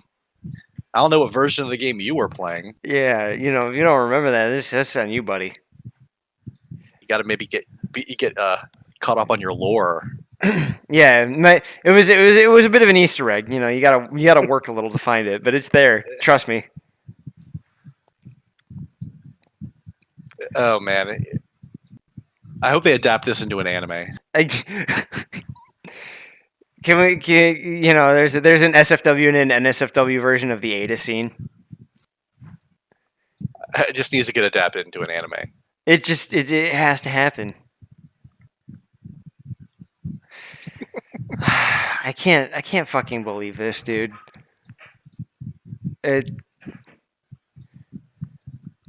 so weird. And like it starts off following Resident Evil 2. Like It follows the plot of the game like pretty faithfully. Yeah, like it starts off with with like the police and the Raccoon Police Department not knowing what to do and breaking down and having issues, and then it collapses and Chief Irons does crazy shit and it all goes down, and it's like, yeah, this is all what happened. This is actually canonically what happened. And then 2 or 4 issues later, they're fighting in a fucking Thunderdome. They very quickly exhausted the source material. Or I guess maybe the press release they were given by Capcom. And again, I say this feels like a deep learning AI took shit from Araki and Buddha-san and just made a fucking like it's just deep learning adapting the Resident Evil material based on the works of I mean, yeah. Nobody involved in this played the game. Clearly. Any game. Any game. It feels so fucking close to Fist of the North Star. Or like Dragon Ball. Like original Dragon Ball. It's so weird. Like the character designs. The character designs are so close to what you'd see in Fist of the North Star. Yeah, I feel like I wonder why. Well, I guess when you can say, "Oh, I wonder why Capcom has never talked about this," and I think we know why. I think the reason is because even Capcom. Well, the reason is because it's completely embarrassing. Like it's just embarrassing. It's ridiculously. It's an embarrassment. It's an embarrassment to Capcom's brand, and it's just a fuck. If they acknowledged its existence, it would become a permanent fucking stain on this series' reputation. It's amazing they've been able to suppress it this much. Like we're only really now starting to hear about this.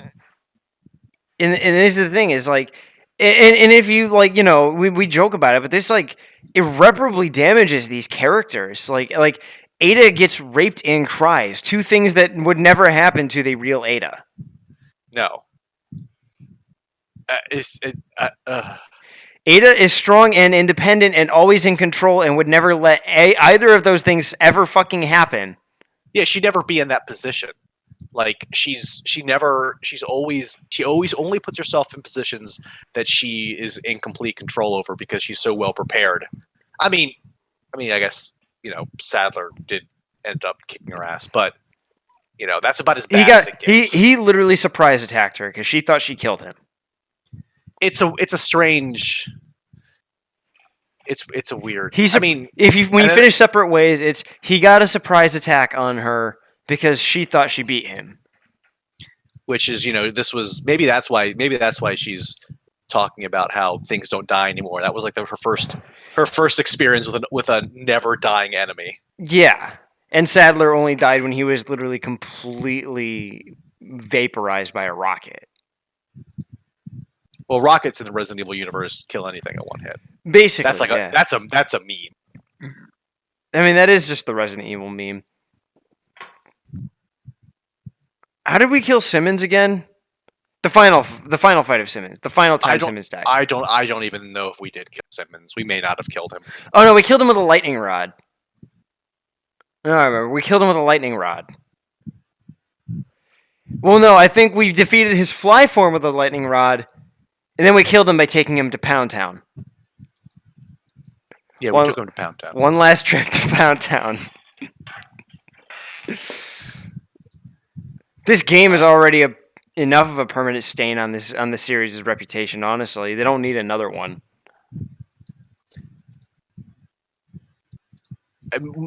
would it be better if Resident Evil 6 had just been this adopted the man who adopted? Holy fucking shit! That is a loaded question. It would make more sense. I Would guess. would it have been better? Would it? I don't know. I feel like I would feel the same about it if it was that, where I would hate it, but I would also be very soft on it, and I would have these moments where it's just pure loathing, interrupted by like pure spikes of like just raw dopamine. Like when we see Ada go splat. Like it's like that. Where it's just this pure loathing out for most of the time I'm playing the game. But the only reason I'm playing it is for those raw dopamine highs. That would be the same experience if this was just the adopted manhwa. I can buy that. Where, it's like, oh, this is terrible and none of this makes sense. And then you get the Leon backhanding Ada scene. And I would laugh.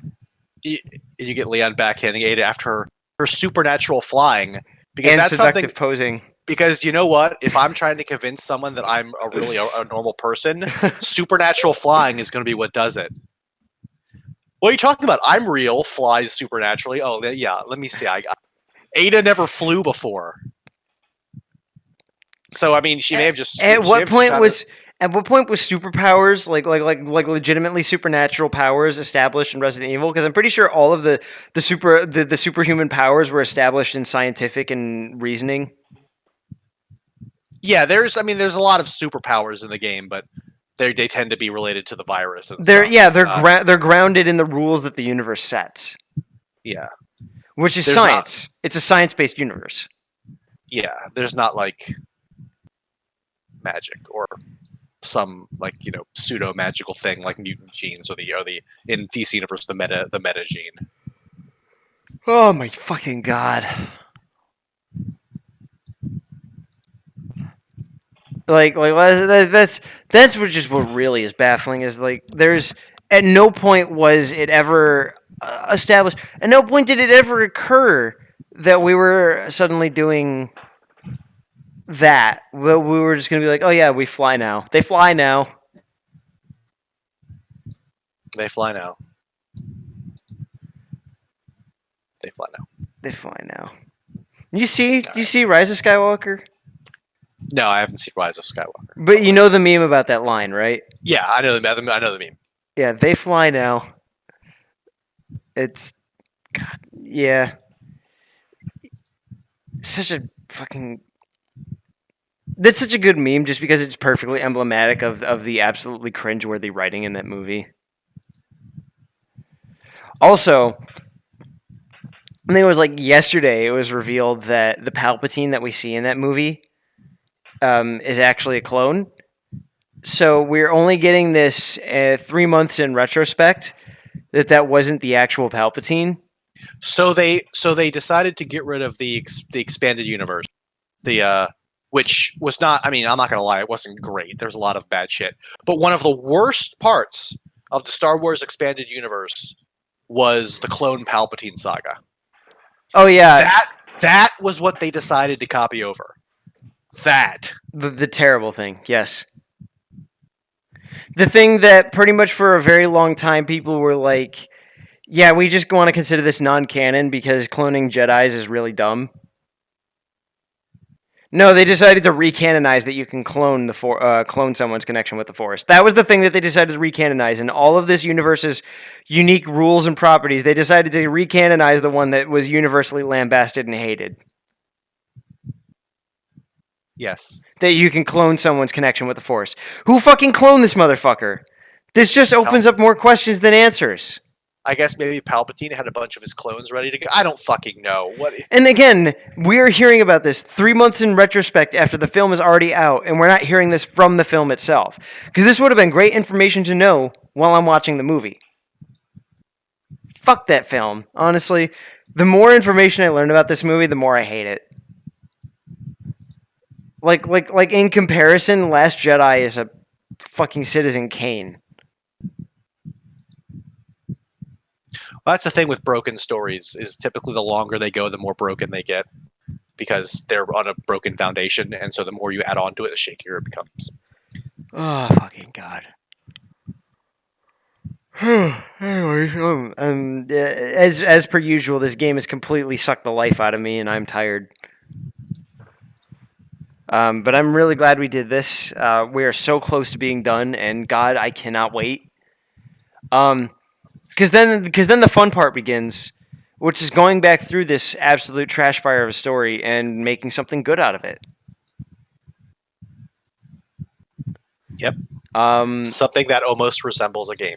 Yeah, something that probably could even be adapted to a game if somebody was to even be so bold. I'm not gonna be the one to say that because this is my story to write, and if I'm writing it, I'm not gonna have the ego. I'm not gonna have the ego and say, "Oh yeah, this is this is totally game worthy." That's for other people to decide. You know, if the wholesome 100 Chungus Keanu redditors, if those guys decide that my story is worthy and give me Reddit gold, then I will accept it humbly and graciously. But it is not for me to decide that my story is game worthy. Indeed. But yeah, that'll be the fun part of this whole experience, is being able to put it together into something coherent and reasonable at the end. And say, okay, this was all terrible, we're going to do this. Which is what we've been doing from the very beginning, and I'm excited to finally see that down into a... boil all that sap down into just a nice syrupy document. Indeed. All right, but for now, this game has completely drained me. So that'll be it for tonight. Have a good night, everybody. Good night, everyone.